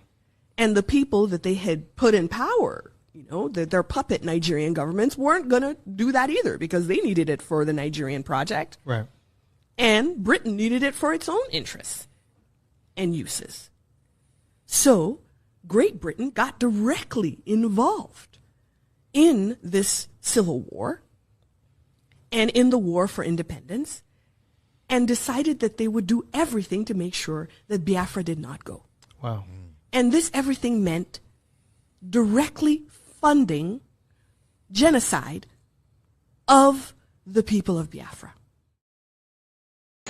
Nigeria is not bleeding, according to Tinubu, but it seems that my viewers tonight are saying that is a complete nonsense from the President Bola Tinubu. So let us read the article. Maybe when I read the article, you can still call in and add your contribution. In time discuss lálẹ́ yìí, fáǹfààní gbogbo èèyàn mi káàkiri gbogbo àgbáyé ni pé President Tinubu sọ pé everything is okay Nigeria. Everything is there okay. I don't know why you want to exit Nigeria. Even they are trying to change the national anthem and take it back to what the British created. It seems that this government still wants to make sure that Nigeria continue to exist, even though the previous leaders have always said, maybe when Tinubu now finish his own, he will then come and be saying the same thing like Jonathan. What do you think?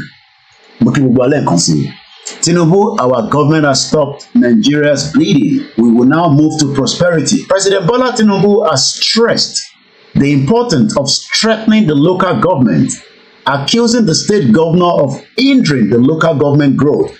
That area, and those of you that knows when Tinubu was the governor of Lagos State, I want you to call in. Was he also suppressing the local government as at the time he was in charge of Lagos State? Because it's now a reverse conversation. Tinubu is now saying that you have now allowed the local government to function. Remember, we have said it so many times that the local government does not have a full autonomy. And my question is, has Tinubu changed the tone now that he's the president? He's now accusing Dapo Abiodun of Uzodinma. Oyo State did the local government, and the only people that won was PDP. Kwara State is dissolving their own. It seems that across the 36 states, everybody within the governors take advantage of the local government. Tinubu says, I'm not happy with that. Èyí tẹ́ bá mọ̀ nígbà tí Tinubu jẹ́ governor Lagos State, was he doing the same thing that he's talking about now? Ṣé ẹlẹ́nu méjì ni? I've told you, and I'll say it again, President Bola Tinubu is the weak element. Let's go further. President Tinubu on Friday yesterday told Nigerians that the worst days are all over. The Nigerian economy assuring that his administration will continue to take steps to deliver the dividends of democracy. Democracy, according to what we know, government of the people, by the people, for the people. Is Nigeria practicing democracy? Are you really sure that we are practicing democracy? Help me in the comment section, or you can contribute as the time you want to.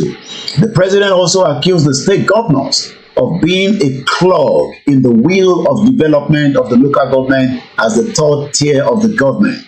Speaking when he received a delegation of the Yoruba leaders of thought. I don't know which of the Yoruba leaders, but I can tell you it is not Baba Akintoye, because if Baba Akintoye was there, we would have been told. But we know that we have given Tinubu government or presidency up to the 15th of June to respond back, at least acknowledge. And I was listening to Prof, and I think I will bring that in just about a few minutes, because Prof was at the event being broadcast about a few hours ago, and he was asked questions, and those questions I will be telling you about it after this reading of this article coming from the Arise TV. According to him, the past 12 months, okay, let me go back. Speaking when he received a delegation of the Yoruba leaders of thought at the State House, the president, according to the statement issued by that Oyinbo Pepe and Juri Ngilali, that 419 guy, that thinks that he can use his English to deceive those in Nigeria, but not people like us, emphasized that the governance must be transformative and must address the critical needs of the citizens. According to him, the past 12 months have been fulfilling for his administration. Are you sure that this government have fulfilled your dreams? Are you still living in face me, I face you? I was even told that it is called slap me, I slap you. Have you got a good security system? Can you travel from your state to another state? Is terrorists now all over Nigeria? Are you going to your farm? Has Dangote dropped the price of the cement in Nigeria and make it cheaper in other African countries? Is the border in Benin now open? Or the one in Niger allowed terrorists to flood into the country? Which one is Tinubu talking about that there is now fulfillment? Are you sure that there is fulfillment in the government of this Egbekegbe 419 crazy system called APC? His word, it has been challenging, it has been fulfilling as well. We took over. No, you never took over. It's a continuity, because as I said earlier, Buhari said, and I quote, my cows, you keep it from thanks. My cows are far better than many Nigerians. I will even not have many cows. I will drop the numbers. My grandmother, Comfort Adele, said he started it when he was the governor, and they are now following his footsteps. So I've got confirmation that President Tinubu is speaking with his mouth from the anus, because when he was the governor, he was manipulating the local government. Now that he's the president, he's blaming all the governors, including Governor of Lagos State, Babajide Sanwo-Olu, the point to kill. His word, it has been challenging, it has been fulfilling as well. We took over and we have stopped the bleeding. But it seems that my father, Son Odu, says Nigeria has already bled to death. It is now going through the funeral ceremony to the 6th feet. The zoo is collapsing. Many Nigerians are still living in denial. They are thinking that something will change. But let's leave that for now on that part. And then let's try to read another article from the Sahara Reporter. You might not like Showore, but it says, and I quote, it is a temporary sacrifice. Tinubu is telling you, amid the biting economic hardship. Speaking at the 60th anniversary celebration parade area display and the flying out parade for the 30 Air Vice Marshal and the 9 Air Commodores who are members of the 3738. Remember, the Nigerian Air Force killed Oluwole Arotile. That is something that we will never forget as Yoruba people. Oluwole, a flying officer, was killed under Buhari, the Fulani government, because Oluwole was doing exactly what she was trained to do, but she did not realize that you do not kill Fulani when you are up there. You just look at them and allow them to go and commit the crime across the Middle Belt, the Southeast, the Southwest. And Oluwole eventually got killed in the same system that could have protected her. She was only 24 years old. She was born on the 13th of December 1995. Just the same way Babangida bombed Delegiwa. The youth that have been trained are still the same, being massacred and killed. I can take you back to the NSAS. Even some say nobody died. Some even wanted to blame Nnamdi Kanu for what happened in Lagos State. That Lagos State was to be burnt down according to them. Well, I can tell you that almost 4 weeks now, a market close to Abule Egba was burnt down by the Fulani terrorists. We have the video evidence. The Yoruba people spoke. Over 500 million naira worth of goods was burnt down. The police officer has taken bribes. The market is still existing, but it has been infiltrated by the Fulani jihadists. The same thing that Malafia told you. I am not scaring you about terrorism in Nigeria. I have told you, and this is it. Let's go and look at it. UK threat level as of today is classified under substantial. And what does that mean? The threat to the United Kingdom, where I live, under England, Wales, Scotland, and Northern Ireland, from terrorism, according to the government of the UK, the threat level indicates the likelihood of a terrorist attack in the United Kingdom. They are not praying to any god. They are making sure they have enough security personnel to try to stop it. But it is likely to happen. The threat level in UK is 5. We are currently at number 3, which is an attack is likely. So when I sit here, the terrorists will kill more Nigerians because Tinubu is a weak element. But Tinubu says, and I quote, I am not a weak element. I am doing what is meant to be done, even though the same fraudulent Nigerian Air Force took out a Yoruba brilliant girl called Tolulope Arotile. She's from Kogi State, the same state from the former criminal Yaya Bello that took out $720,000. And an American school did not say, we don't want the money, give us the money. But when they were caught, they said, we'll take it back and give it to EFCC. In Yoruba, we say, Olegbe, Olegba. This is a criminal country that kills the future and the dreams of many Nigerians. Akalamago TV, I say, Ekabo Sorietowa. My uncle says again, Son Odu, those hoping for a better Nigeria will wait till eternity. APC, Egbekegbe, PDP, Papa Deceive to Kill. They are all criminals. From Atiku, Atiku has been contesting to be the president ever since far back as 1992. He's ready to sell us back to the Arabs. Tinubu is selling us already to the criminal Shagori. Shagori is going to be the one in charge of the coastal rail, coastal line road rather, from Lagos to Calabar. Tinubu's son, Seyi Tinubu, is one of the board directors. But when you go on the page of Seyi Tinubu, which I've done today on Instagram, they are hailing him as Omo President. The Yorubas that are Afonjas, as they will say. And I don't have any reason not to say that, because they are criminals that think that they want to be a politician like Seyi Tinubu's dad and steal much more money without thinking about the future of the Yoruba people.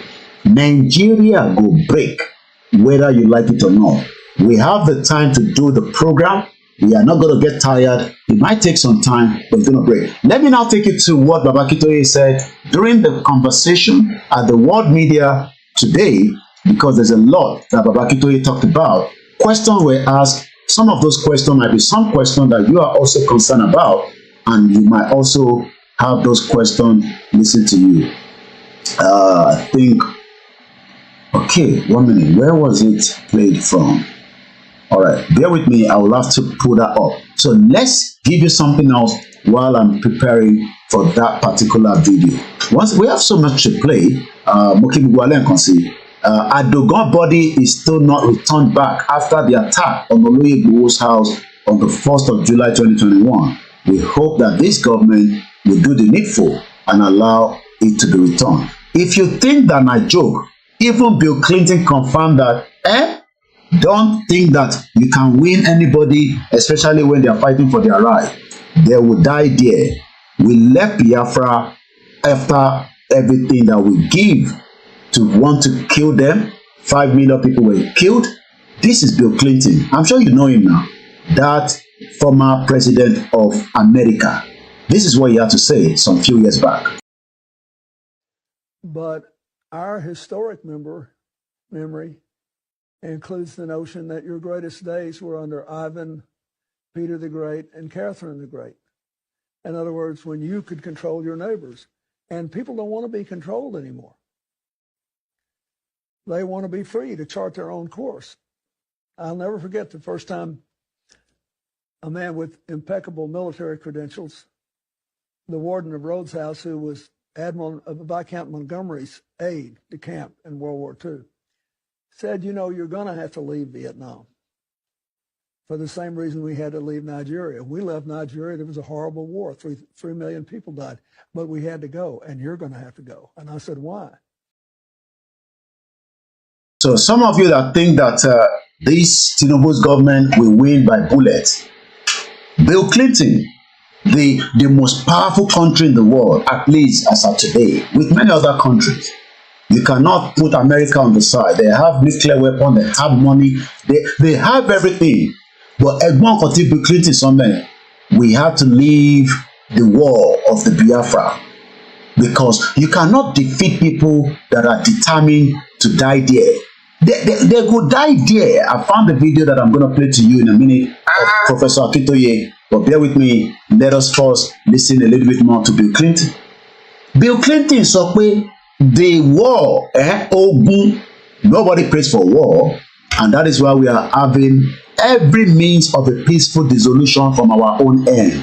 And I've listened to Simon Ekpa. It was, and I'll try and see if I can bring that video of Simon Ekpa as well. He had an interview today, and I followed that interview, and he says that we are doing everything to avoid bloodshed, but that does not mean they're going to leave their bullets and their guns. That is called self-defense. But they will do everything as much as possible. Simon Ekpa, about some few hours ago, the Biafra headed by Simon Ekpa drags the Nigerian government headed by President Tinubu to the African court. And like I said, as at the time questions were asked, when he was giving his presentation, which I listened to, he talked about, finding a lasting solution to the Biafra exiting Nigeria without any, war. But again, that will be subject. I'm going to line that up while I am going to prepare for Professor Akintoye's one. The question tonight, I don't want us to lose the topic. Ìbéèrè ni pé, who is taking us out of prosperity? Ta ló máa fún wa ní prosperity? Is it Tinubu or Baba Akintoye? Ìyẹn gangan ni kókó ọ̀rọ̀ kalẹ̀ yìí. Mo kí ẹ Àrólé Odùduwà, Yusuf Olúwafẹ́mi. Shout out to as many of you that are joining us. Yes, we're speaking in English. We are carrying as many people along. We have the Biafra listening. They are also part of the why they want to go. So, and likewise, like I said, this is an international platform. It is Yoruba, but also we have enough English to cover our audience from the global world. Let's go back and listen again. It's not a long one. I'm going to start it again. Mo fẹ́ kẹ́ farabalẹ̀ kẹ́ gbọ́ until Bill Clinton sọ. We had to leave the Biafra war. Why? I don't know. Let's listen to it again. But our historic memory includes the notion that your greatest days were under Ivan, Peter the Great, and Catherine the Great. In other words, when you could control your neighbors. And people don't want to be controlled anymore. They want to be free to chart their own course. I'll never forget the first time a man with impeccable military credentials, the warden of Rhodes House, who was Admiral Viscount Montgomery's aide de camp in World War II, said, you know, you're going to have to leave Vietnam for the same reason we had to leave Nigeria. We left Nigeria. There was a horrible war. 3 million people died, but we had to go, and you're going to have to go. And I said, why? He said, because they don't want you. You know, people... Now we're going to listen to the leader of the Yoruba self-determination. This was today, and you can watch it live again on the Yoruba Nation Youth TV YouTube channel. And please do follow some of these channels. It's very, very important. There, by following our channels, you cannot get up to date of what is happening around us. So we will listen to Professor Adebanji Akintoye as he was making a lot of Q&A, also taking us back to what we need to know. We've read Tinubu's one. I don't have a video version of what Tinubu said. Hopefully, I'm going to find out if I can. But let us, somebody said Bill Clinton no get credibility, I beg. Well, we're not saying about credibility, it's about what he's saying. That is the most important thing. Because when people say, the government will defeat you, the government will defeat you, even America knew that it was going to be very difficult to defeat the Biafra during that war. I remember that there were many countries that were fighting the Biafra. It was not just one country. This time around, it is not 1960s. Let us remember that. So let's listen to Baba Akintoye for some time here. There were a lot of questions. I will not be able to play the whole videos, about 1 hour, 15 minutes, but let's take as much from it. Then after this, I will give you a sneak view of what the Biafra government in exile under the leadership of Mazi Simon Ekpa, the Prime Minister, as they have now taken Nigeria to the African Union against the humane and the reasons for keeping Nnamdi Kanu as is not meant to be. Ejeka follow conversation. Then see.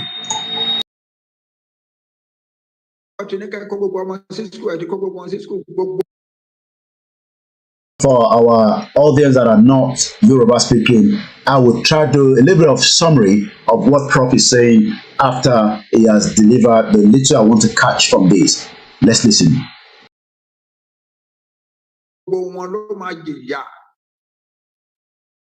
So ọ̀rọ̀ pé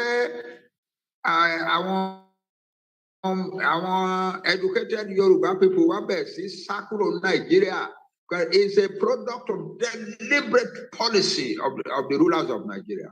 Deliberate policy. Kì í ṣọ̀rọ̀ unemployment nìkan. The environment became unacceptable to educated young minds, and they began to flee. Today, according to the statistics available to us, by December 2023, a total of 11 million educated Yoruba people have fled Nigeria. And in countries like the United States, United Kingdom, Canada, etc., Europe, so all over. There is no country in the world today where you will not find these educated Yoruba people. A group of people called me from a poor little country near Australia called Papua New Guinea. Papua New Guinea, that is all one bed is but now the people want that one day possibly a few of us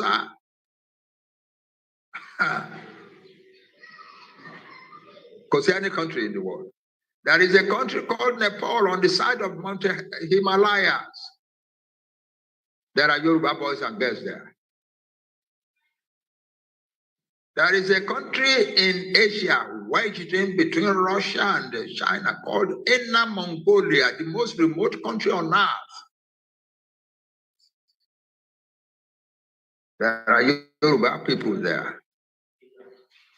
There is a tiny little island in the Pacific called Tonga, a small nation, a small country, island country called Tonga. There are Yoruba people there. A few months ago, when one of the islands of Hawaii burst into fire and began to burn, and people were running away from the island by boat to go to other islands, there were Yoruba people among people running away from the fire. So Yoruba people are everywhere. We have been broken up. That's the truth of the matter. Our nation is being systematically broken up. Our nation is systematically broken up. Baba Akintoye and Professor Adebanji Akintoye. These two individuals, one says, and I quote, that Nigeria is no longer bleeding. We have stabilized Nigeria, and we will make sure that those of you that are Nigerians will enjoy everything out of Nigeria. Do you believe Tinubu, or do you think that it is Professor Adebanji Akintoye that has what it takes to give us prosperity and take us out of the current predicament called Nigeria? Nigeria is a crime scene, and it remains so until we all realize that it is not going to take us anywhere. We're going to go back again to Prof in a minute, but I just want us to listen to Simon Ekpa, as I've got it here ready, as he continue, to work tirelessly, as they have now taken President Tinubu to the African, African court in Banjul, and I want us to just listen because it seems that Tinubu says Nigeria is not bleeding. The Biafra disagree with him, just like the Yoruba as well. So let's listen a little bit to Simon Ekpa, and then we're going to move forward again to Professor Adebanji Akintoye. It's a big one. We will not be able to play everything, but we will take you just as much as we can from that, and then we will then move forward quickly. And I'm going to mute my mic, and let's listen to it again from here.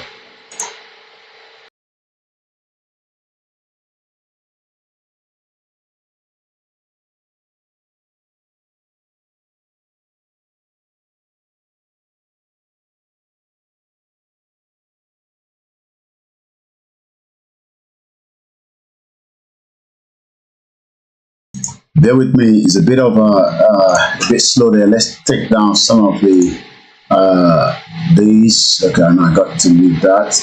Let's take this one down. Bear with me. It seems that there's a glitch there. Not too sure why. And I had it ready on my phone. Let's see if I can play it from my phone. If we're having issue, from the Twitter that is not allowing us to listen to it from there. Let's listen from it from this side anyway. There is a united government of Biafra, such as there is now.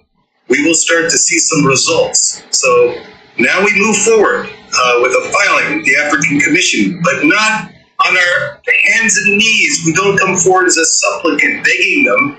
We come forward as the government of Biafra. In the name of the communication, the filing, the name of the African Commission is Biafra versus... Okay, I think I've got it ready now. Let's listen to Simon Ekpa as he was able to address. Let's start from number 3 minutes, and let's take it from here now. I'm going to mute my mic. With the commission, so we have a file stamp on there. And now the Nigerians have to answer. The Nigerian government has to answer, but not to an organization, not to a person, but they have to answer to Biafra.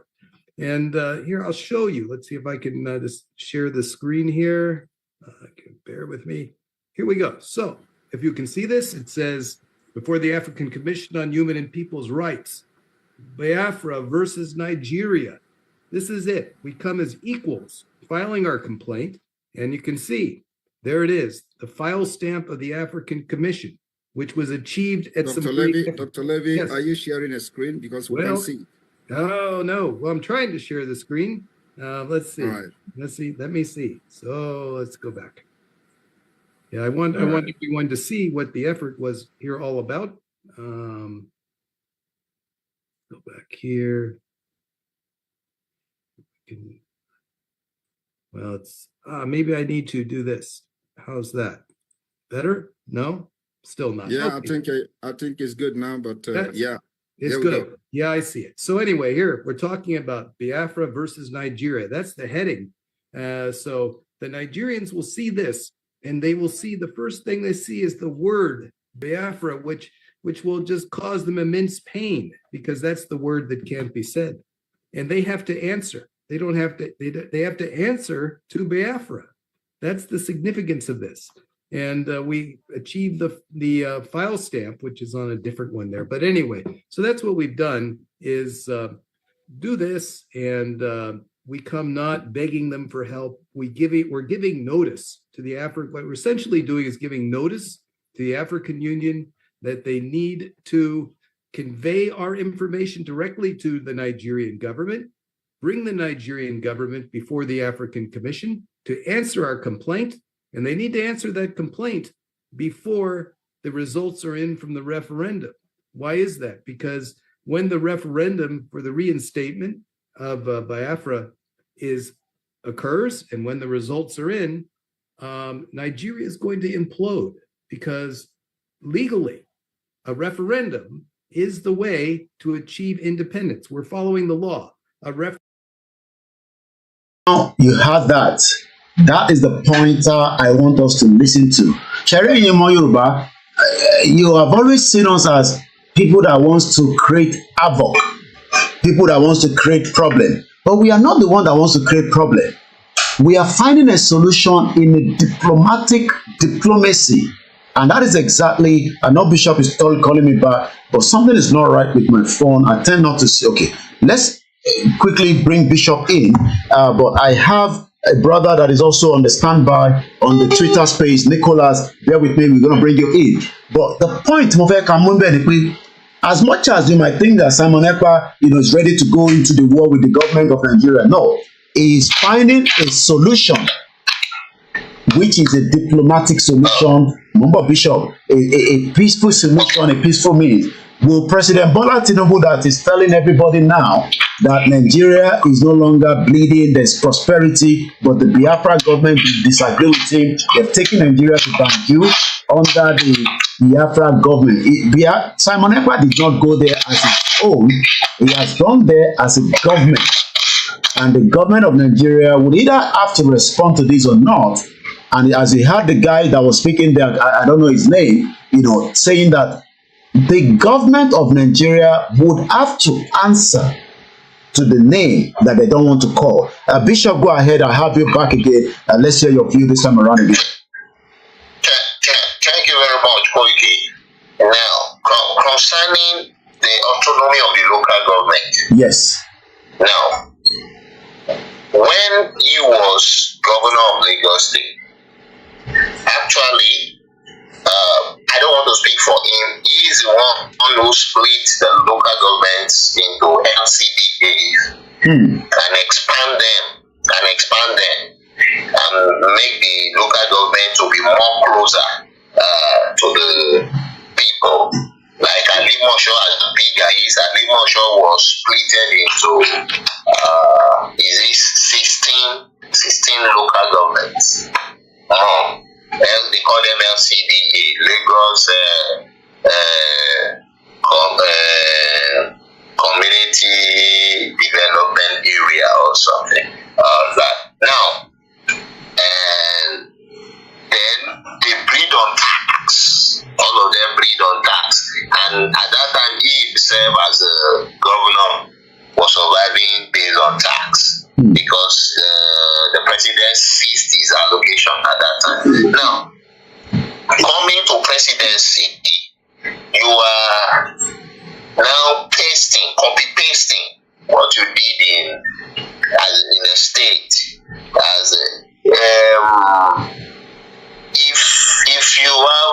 If they say, just like they said that if you score 9/10, you fail this course, and you now score 1/10, you are praising yourself. That's what Tinubu is doing now. You can't turn the whole Nigeria into tax collection. And you are looking for investors. Tax will send away the people that want to invest. That's why companies are closing down.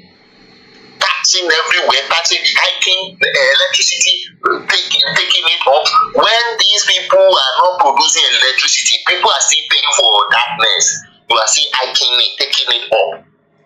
Dividing the land into Bade, Bad B, Bad C, that is discrimination.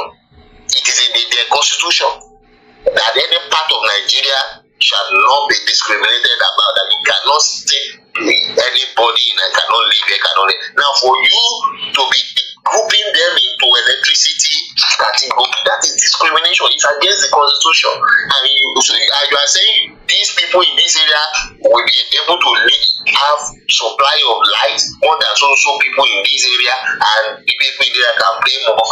In the age where everybody is using prepaid metering, you are still contented and settling down for estimated billing just because you steal from that thing, just because you can be able to oppress the citizen and make them to pay for darkness, the service you did not render.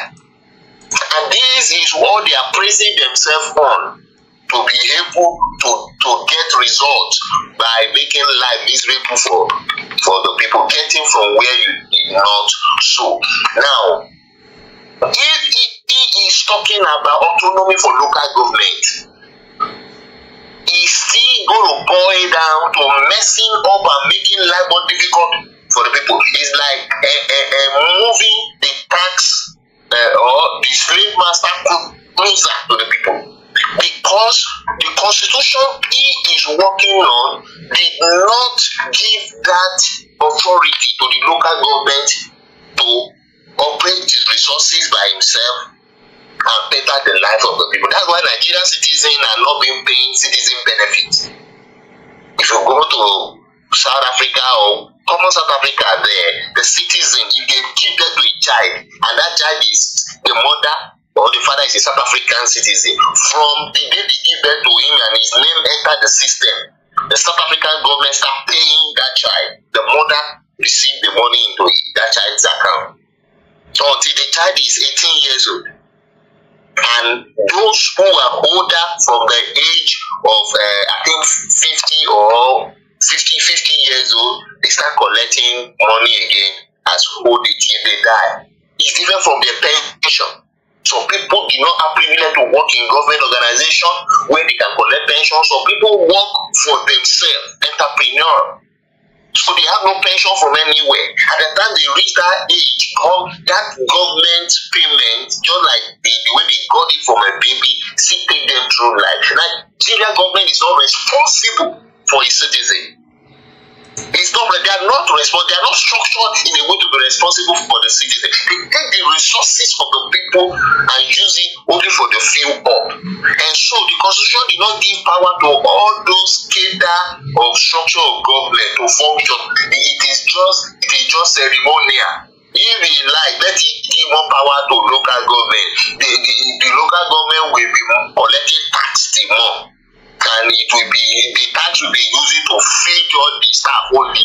Nothing good for the citizen. All the resources of the land go straight to Abuja. That's it. Common electricity. Local government cannot generate its own electricity.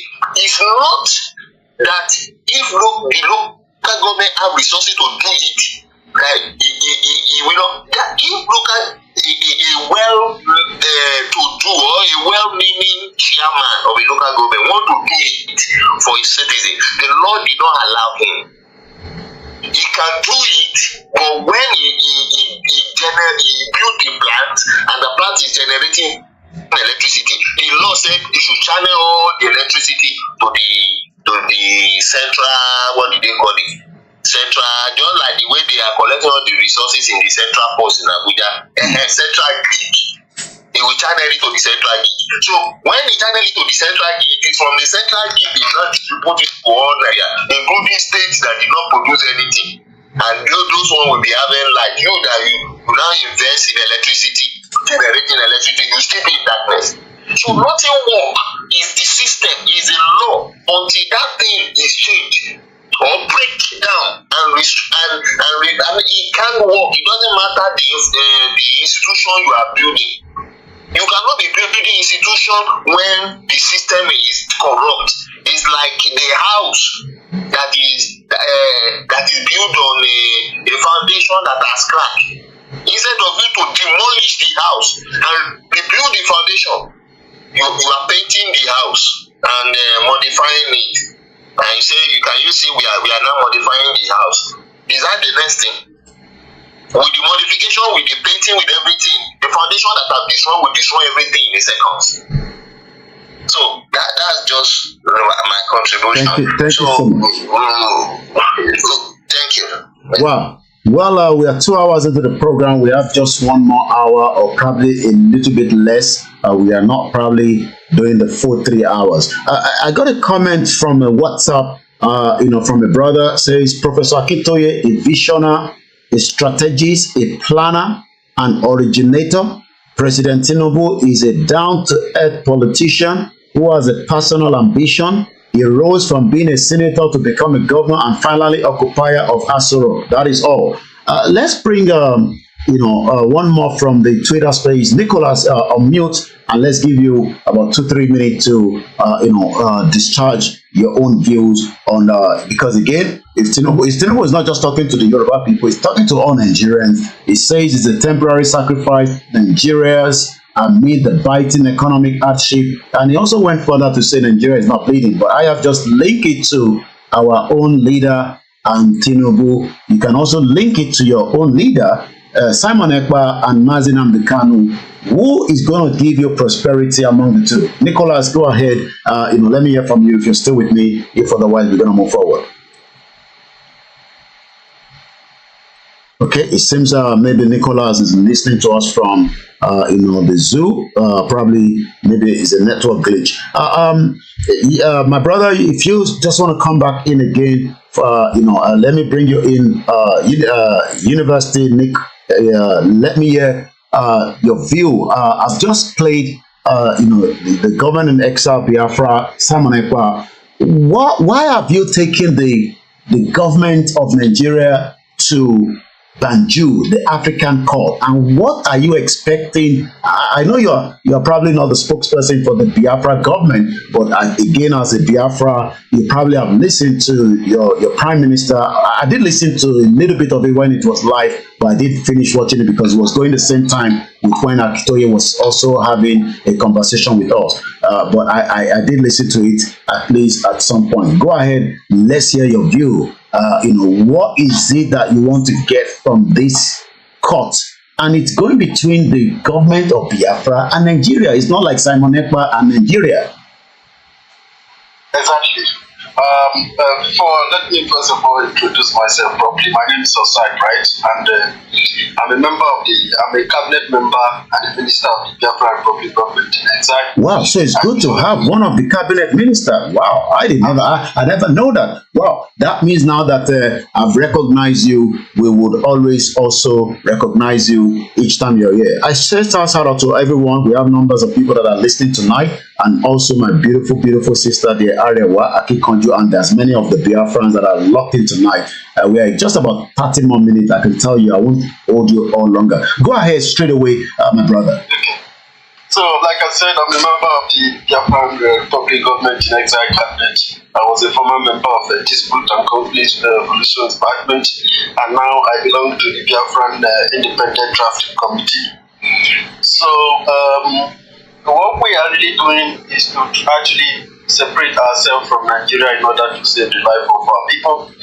As we are talking to you, thank God the guy that spoke earlier narrated the issue with electricity of Nigeria. If communities actually had autonomy, which means they will have, freedom to, provide for their people, provide electricity, good hospital according to how they can. But you cannot do that if you are not in charge of the resources in your local government. So autonomous community and autonomous whatever it means to Nigerian government does not exist. So for us, like this year, our people are unable to access their farmlands. People are very scared to go to farm. People in the villages, people have to walk and pack, because when you walk alone, it is very much easier to kidnap you. But now they kidnap people in mass. In my village, Abafo, where I came out from in Delta State, 3 women were kidnapped and they were raped by 20 Fulani terrorist people. What? And they had their husband cook for them. After they cooked for them, they ate. And they had to sleep with rape these women in front of their husbands, while having guns, pointing guns at their head. And they entered these 3 women one at a time. And imagine the pain of watching somebody. Yeah, we had a woman like that in 2018, that she was the sacrificed lamb to be raped multiple times. And this was 2018. This was even before Yoruba Nation started. And each time I play that video, my people cry every time, because she actually came out, to tell us about it herself. Go ahead. So the pain of these men, and up until now, these people are not ready. They have refused to come forward to the media to it's like, increasing the trauma. Our people are suffering, our people are dying. There is hunger coming. what the Nigerian people are seeing today, if this thing continues like this, our people, they are trying to starve our people. Like Nigeria is trying to starve our people. It has continued the sequence. They are using their foot soldiers, which is the Fulanis, to, to create a path for this hunger. Now that our people didn't find this year, there's going to, the price of Gari has increased. Now one basis is about 45,000 from 32,000 that people are complaining. One small pentroba is about 12,000. I mean, one small cup is 3,000. These people are starving our people. They want to destroy our people. So we have to take these very evil people to court before they kill us all at once. In Atokwama, one village close to my place, it's my mother's area in Urobo, where they have boundary with Ijaw people. Atokwama, the government of Nigeria made a propaganda against these villagers. This is a village that does not have road. They only use water to transport themselves. Go ahead. They don't have water, they don't have light, electricity, they don't even have internet, they have access to internet. But the Nigerian government made a propaganda with these people that they killed 17 soldiers. And these 17 soldiers were all of them Fulanis. These guys have been involved in oil bombing for many years. When I mean soldiers, these are not ordinary soldiers like Cobra or just. These are top-ranking soldiers like Captain. I think Captain is the lowest ranking officer among these people. The rest of them is Lieutenant Colonel. These are people who were killed. These people engaged with fellow oil bunkers because Nigerian government contracted Tompolo. Yeah, not Tompolo, yes. A lot of money. Yeah. For him to stop our people from Tompolo is making so much money every month from the government. Yes. Exactly. Yeah.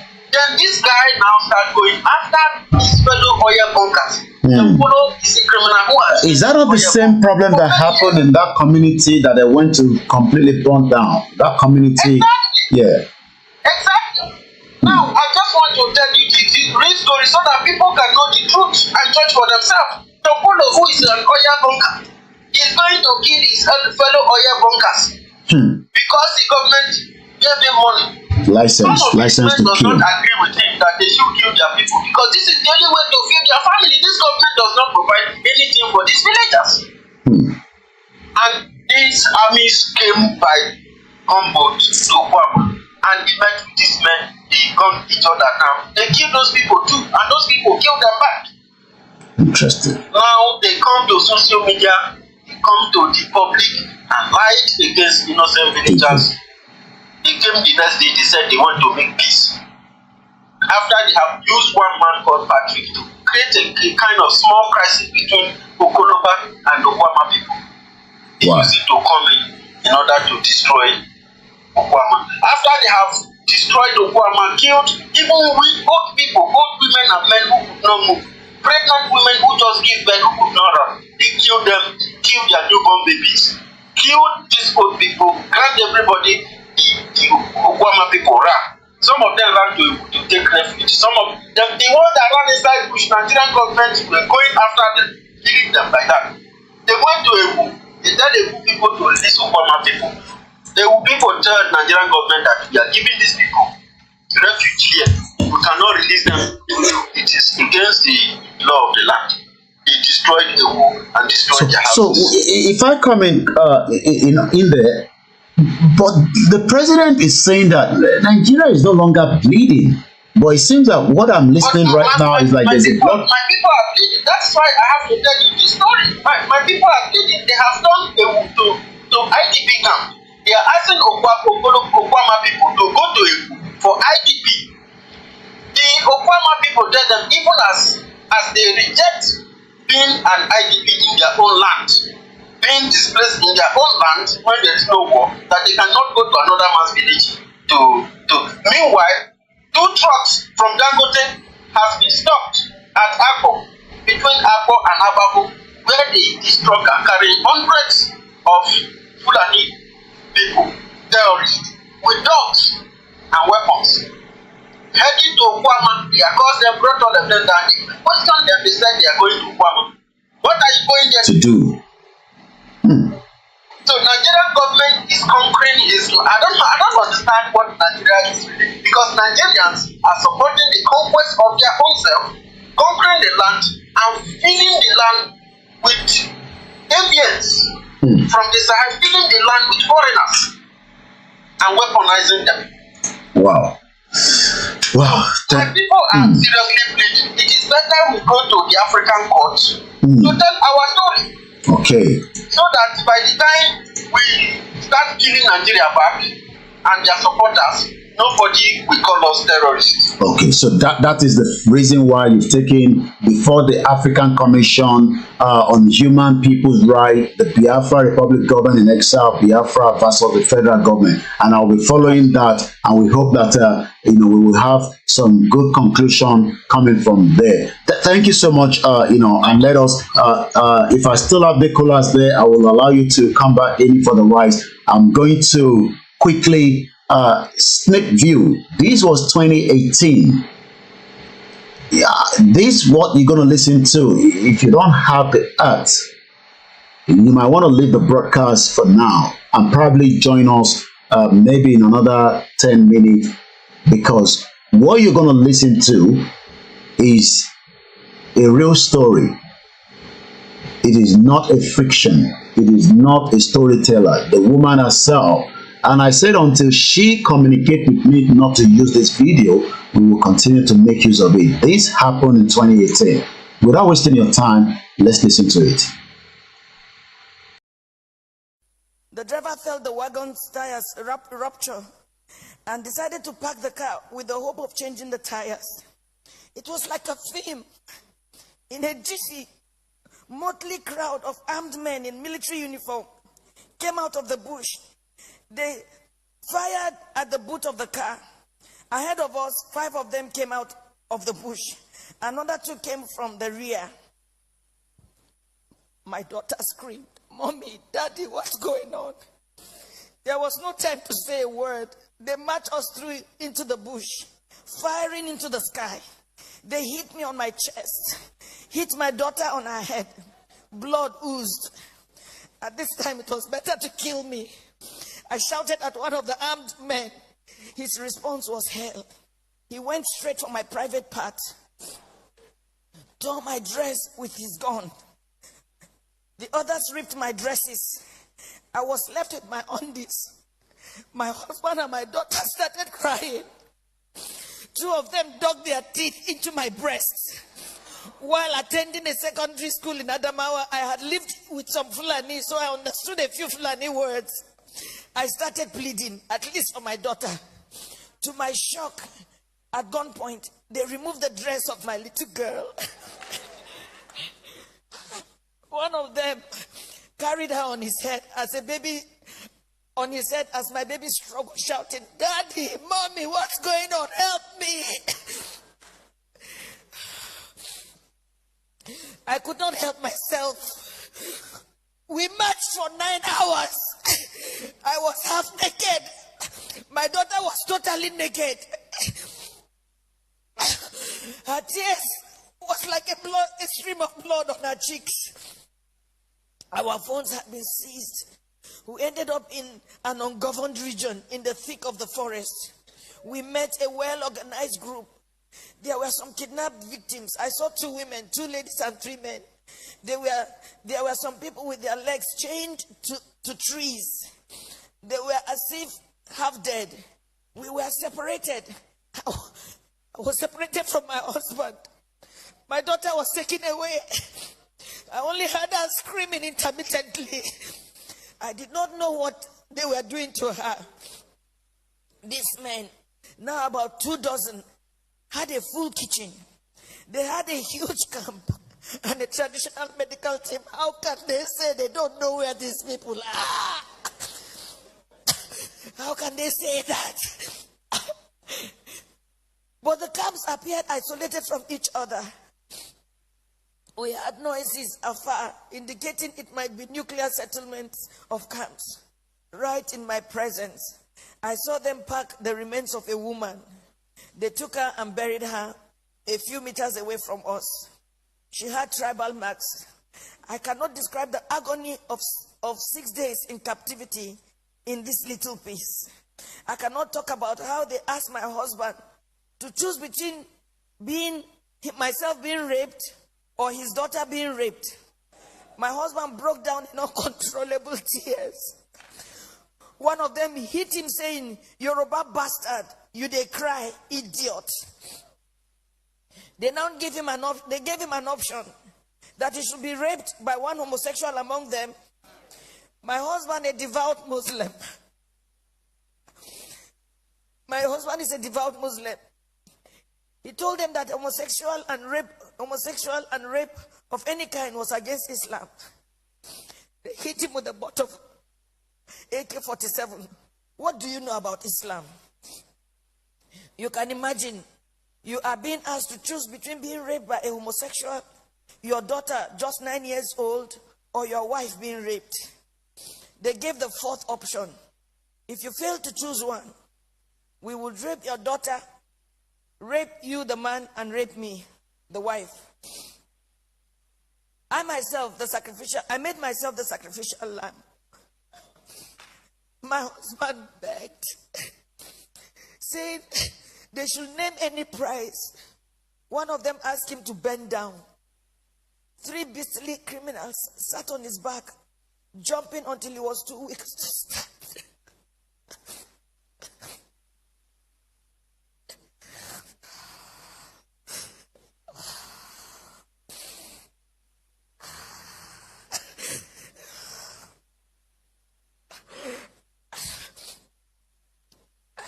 I was not allowed to put on any additional clothes. Imagine they rape you all night and they stop you from putting on any clothes for 24 hours. The rain fell once. I became a relic at a sexual museum for the armed men who in turn addressed me and asked questions about my financial standing. New Fulani men joined the camp. They organized military training for the new Fulani men that came, teaching them how to shoot and walk through circles of glowing fire. They were not released until after 6 days. We were not released until after 6 days. We had to walk the same zigzag journey back to the main road, our eyes blindfolded. During the negotiation to pay, they said the money was not for them alone, that they had to settle those who sent them. For me, I see a thriving organized crime supported by powerful political interests. Now, I do not think we were released to freedom after paying a whopping 8 million naira. I do not think we can ever be free. We can never be free from the anguish, the psychological trauma, the nightmares we suffered, the occasional fits of my daughter, her waking up at night behaving strangely, her asking the same question over and over, Mommy, why? And I do not have an answer. In my life, I have never passed through a torture chamber like this. I do not think any society should let this happen. I do not know the fate of those we met and about 7 other people brought during the 6 days we were in captivity. What I saw was a nation that has collapsed, but pretends she lives. A people on life support. Crime is not restricted to Fulani people alone. We have Yoruba criminals, but I don't think Yoruba criminals are this beastly. These elements are savages. I can't imagine Yoruba thieves going to Sokoto or Maiduguri to kidnap Fulani people and keep them in their own bushes. It gives me mental torture that this is happening, and some people are even trying to justify or look for excuses. Well, as a devout Muslim,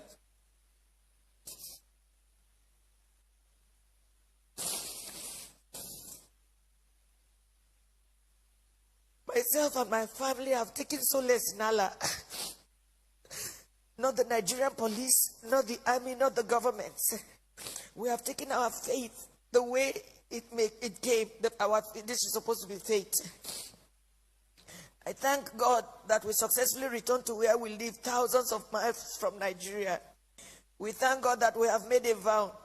Never shall me, any of my children or husband in our lifetime visit Nigeria again. Our remains, anytime we die, will also not be buried in Nigeria. It was a suggestion my daughter made, which we all adopted. I pity the country. I pity her people who continuously walk like the living dead. I pity those who parade themselves as leaders because they know nothing about what is going on and the abyss the country is sunk already. I pity Yoruba people. Oh, I pity you. I pity my people. For me, the issue is not about President Buhari. Democracy can produce anything, even the worst in the society. What I worry about is the conspiracy of silence by the people themselves.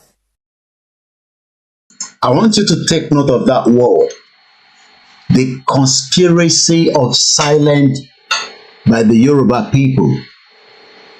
And it is still happening. As yes. Can I come in a little? Yes. You see, there is a word that says that we can forgive the children who are afraid of the dark, of the dark time, but we cannot forgive the silence of these Nigerians who watch their people go through this trauma and not do anything about it. I have seen many people calling us terrorists, calling us all manner of names. And with this story of this woman now, do you judge anybody carrying arms to defend himself? No, definitely not. This is what I want to just tell Nigerians, because this is sad. More than sad. This was in 2018. This was even before we started our campaign. But you heard the woman saying that the conspiracy of silence. You go on the X today, you go on the Instagram, the Yoruba people are too busy on TikTok showing their bum, asking for double tap. When invaders have infiltrated our land, I posted a video of a farmer in Osun State where Fulani went in, destroyed the farm. They eventually captured just one cow. Rather than the police to go after the invaders, I can tell you that 4 of the staff of this man are still being held in the custody of the police, including the farm manager. The question is, can we really live like this? Let me finish the last 48 seconds of this video, and then I'm going to bring in the last person to speak, which is on the Twitter space, and I'm going to wind down because not for any reason, it is almost the 4th or the 3rd program in the last 24 hours. It's a back-to-back. It is an awareness, and the topic is, who is a true leader between Tinubu and Baba Akintoye? One says, I am going to stop, or I have stopped Nigeria's bleeding, and I am moving into prosperity. But I'm wondering why this has popped up prosperity, because since last week, I have been talking about prosperity, the message from Professor Akintoye. Let's listen to the final part of this, our mother, and we continue to pray for her. She survived it. Mr. Gbenga Wolabi did not.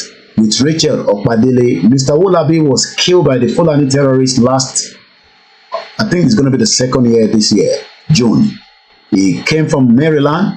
He had a farm and a hotel business. Rachel Okpadele, the female young student that was on strike because of Buhari as at the time, was also killed. With another man that was taking the money in. One escaped. 3 people lost their life after about 5 million was taken. Only God knows what they'd done to Rachel before she was killed.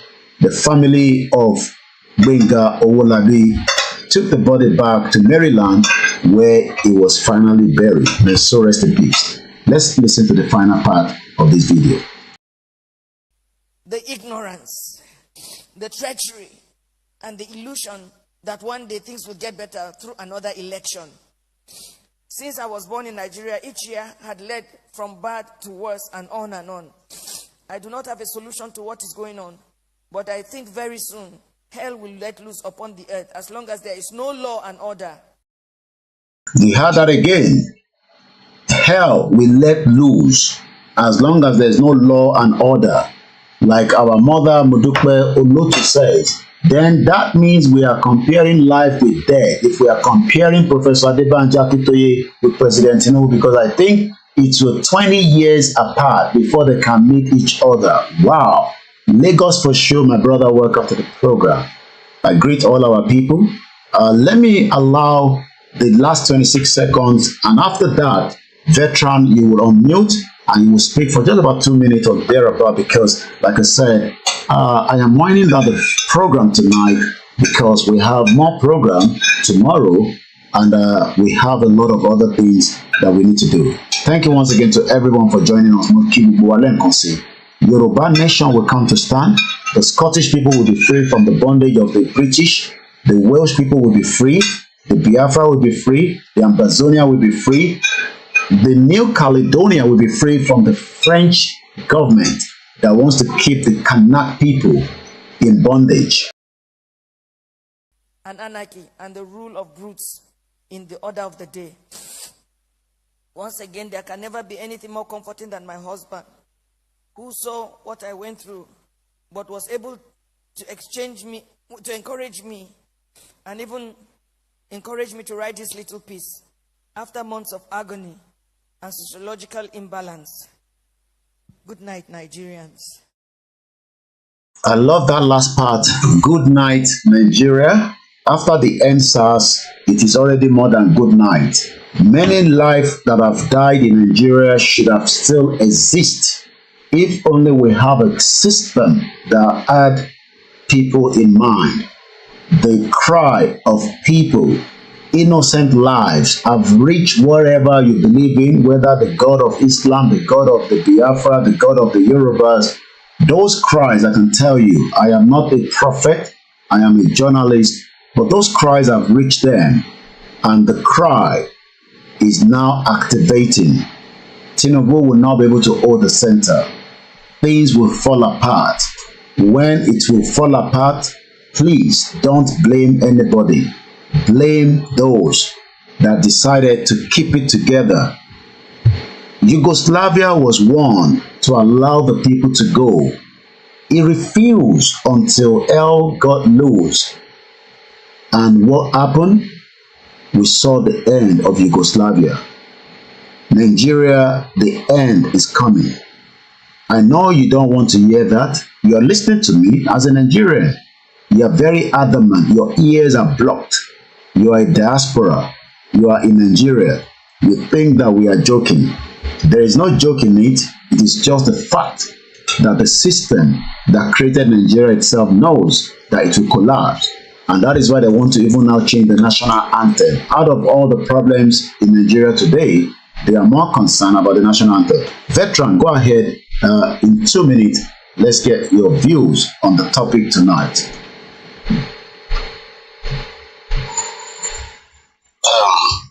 I want to thank you, Koiki, for what you've been doing and your consistency. And you've been on this. I want to say this is what happened to our leader, Nnamdi Kanu. It was him alone.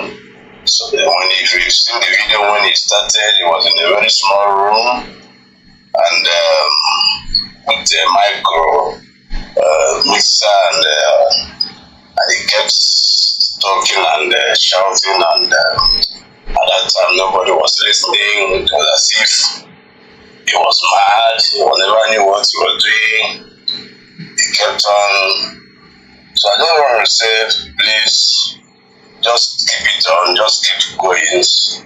Remain persistent, never give up. Nobody may listen to you today, but keep on and keep on and keep on. Consistency will always be the key. One thing that we learned from Nnamdi Kanu is, once the people realize that you cannot be bought over, once the people realize that you are truthful, they will follow you. So please, I just want to say, continue. Never give up. Whether anybody is following you or not, never give up. The time will come. A A time will come when the truth will surface. When the truth you have been speaking begin to speak for itself.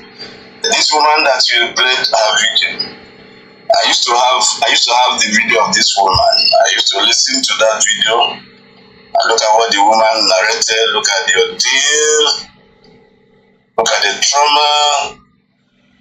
And this is what just a single family. But I can assure you that a lot of families, communities, the whole communities have been going through what this family passed through.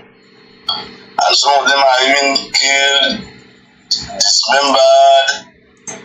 You see, we are dealing with a kind of barbarians that are not supposed to be on the planet Earth on 21st century. This is the kind of people we are dealing with, I must confess. And the woman said, he's worried about the conspiracy of the people themselves. The conspiracy of the people themselves. You see, it's very sad. It's very, very sad that with all the killings, everything going on in this zoological republic, people behave as if nothing is going on, as if nothing is happening, as if all is well. Your topic, I don't need to, there's no basis for comparison between the drug baron, the drug dealer, the certificate forger, and Akintoye. No, there's no basis for comparison. You see, one is a devil and one is a god. It's God in small g. So no, I don't need to talk about them because there must be a basis for me to compare one with the other before I begin to. So this is like light and darkness. So there's no point comparing light and darkness. So it's very clear. So those of them who are still believing in Nigeria, well, I wish them luck, I wish them bad luck because I can't wish them good luck, but there's no good luck to wish anybody that's still talking of Nigeria. So, and anybody that's saying that we should not take up arms, I am sorry. We are still looking for more sophisticated arms. We are going all ahead. See, what we have just done with Banju is just, we want to, like we said, it's going to be a multi-dimensional approach. So, while we are indeed, because we cannot be talking about freedom and then we allow ourselves to be killed. It's impossible. We cannot be talking about setting ourselves free or getting our independence and then we allow it. It's not possible. We can't be putting our hand to be killed. No. It's not possible. So while we are that measure have been taken and they were looking forward to whatever they will do, whether they will respond or not, we're not bothered. But at least we have done what we should do, seeking for peace. Seeking for peace, we've done what we should do, and that's what every civilized government should respond to. But whether they do that or not, one thing we said, we cannot fold our hands and be killed and be slaughtered and be treated the way this family was treated. No, we say no. So we Biafrans, we have made up our mind. Our independence is non-negotiable, and so that is where we stand, and that's where we will always stand. Please, I want to advise you again, please, Koiki, continue. Thank you so much. Pass through this. At the time he went to US, he spoke to foolish Igbo World Congress. Foolish Igbo World Congress. He was telling them, this people are coming. This is the danger. They treated him as nobody. But today, it's all over. Everybody's feeling the pain. The pain, the agony, everybody's feeling it. So please, Koiki, I am with you. Continue, please. Even if you are the only voice in the wilderness, continue. But let me assure you, one day, you will see them coming around to support you. One day this truth you are still speaking will be done on them. So please, let me use the mic here. And I want to say again, Koiki, continue. remain consistent and never be for anybody to succeed in this. You must be unbuyable. You must be unbuyable and you must remain truthful. Thank you, and God bless you in the mighty name of Jesus. Thank you so much. That is a veteran, the dragon, and the rest of the many of you that have joined us as we are winding down. Let me again, those of you that are watching the clip from the video side, you will see that the Vanguard, the Saturday, March 23rd, 2024. On the left-hand side is Lugard and the girlfriend, Laura Shaw. Let me remind you that Lugard did not find love. That was first reason why he went on the expedition trip to Africa. He came back from India with a woman that he wanted to marry. That failed. That kept him in a bitterness and he left UK. And until he was facilitated and brought into what is now known as Nigeria. But the headline of the Saturday Vanguard, untold story, the fears, the poisons, killing fields, 6,931 people have been killed under President Bola Tinubu in 10 months. By the time we had another 2 months, we give maybe 10,000 thereabout Nigerian. That is what they are saying, but we know that you multiply that as usual with 3, or probably maybe a little bit more. Moki Wogomo Yoruba Nile, Yawa Titilola Shaw, thank you so much. Victor Olabami was up with Mr. Tinubu is selfish ambition and careless. How it's obtained, but Baba Akintoye is selfless ambition that one is raised to be free. Thank you once again. As I leave the program, remember that freedom is not going to be given from Tesco, Costco, Walmart, ShopRite. You will work hard. And like the brother said, you must not allow yourself to be infiltrated. That is what they wanted to do with this movement. We have been labeled with all kind of names. Even somebody said that the business I had here way back in 2007 or thereabout was where myself and Baba Akintoye, and maybe not the Kanu, had some meeting. Even the business shop is closed. But the writer is a Yoruba guy. He went dig a little bit, but I couldn't find anything. And when I read it, I said it first of all failed because that business and the shop has never been in existence, only God knows, for 10 years. But he drafted it as if that was where the first meeting was held on my journey to the Yoruba nation. Well, whatever it takes, most often I am your last man standing. I will use this platform to tell you that the corruption of what the British created in 1914 will definitely be collapsed and be brought down, because it has killed innocent lives and many people have suffered. Like that woman, our mother, the wife, the daughter and the father, they were all in pain. And like the brother said there, only God knows how many millions of Nigerians are now turning to the IDP camp. And on that note, I say all hail Ududua, all hail Yoruba nation, all hail Yoruba kingdom, whatever name we want to call it. All hail Biafra, all hail the Scottish people, the New Caledonian, and as many people that want to be free from the bondage where they are currently are. Olanrewaju Tai will say Nigeria is a laughing matter. Well, it is a painful one, and we must realize that nobody wants you to be free. Katrina Land, now in Sudan, promise you heaven and earth with your PVC. She left you now with Tinubu, and we know what has been the end of that.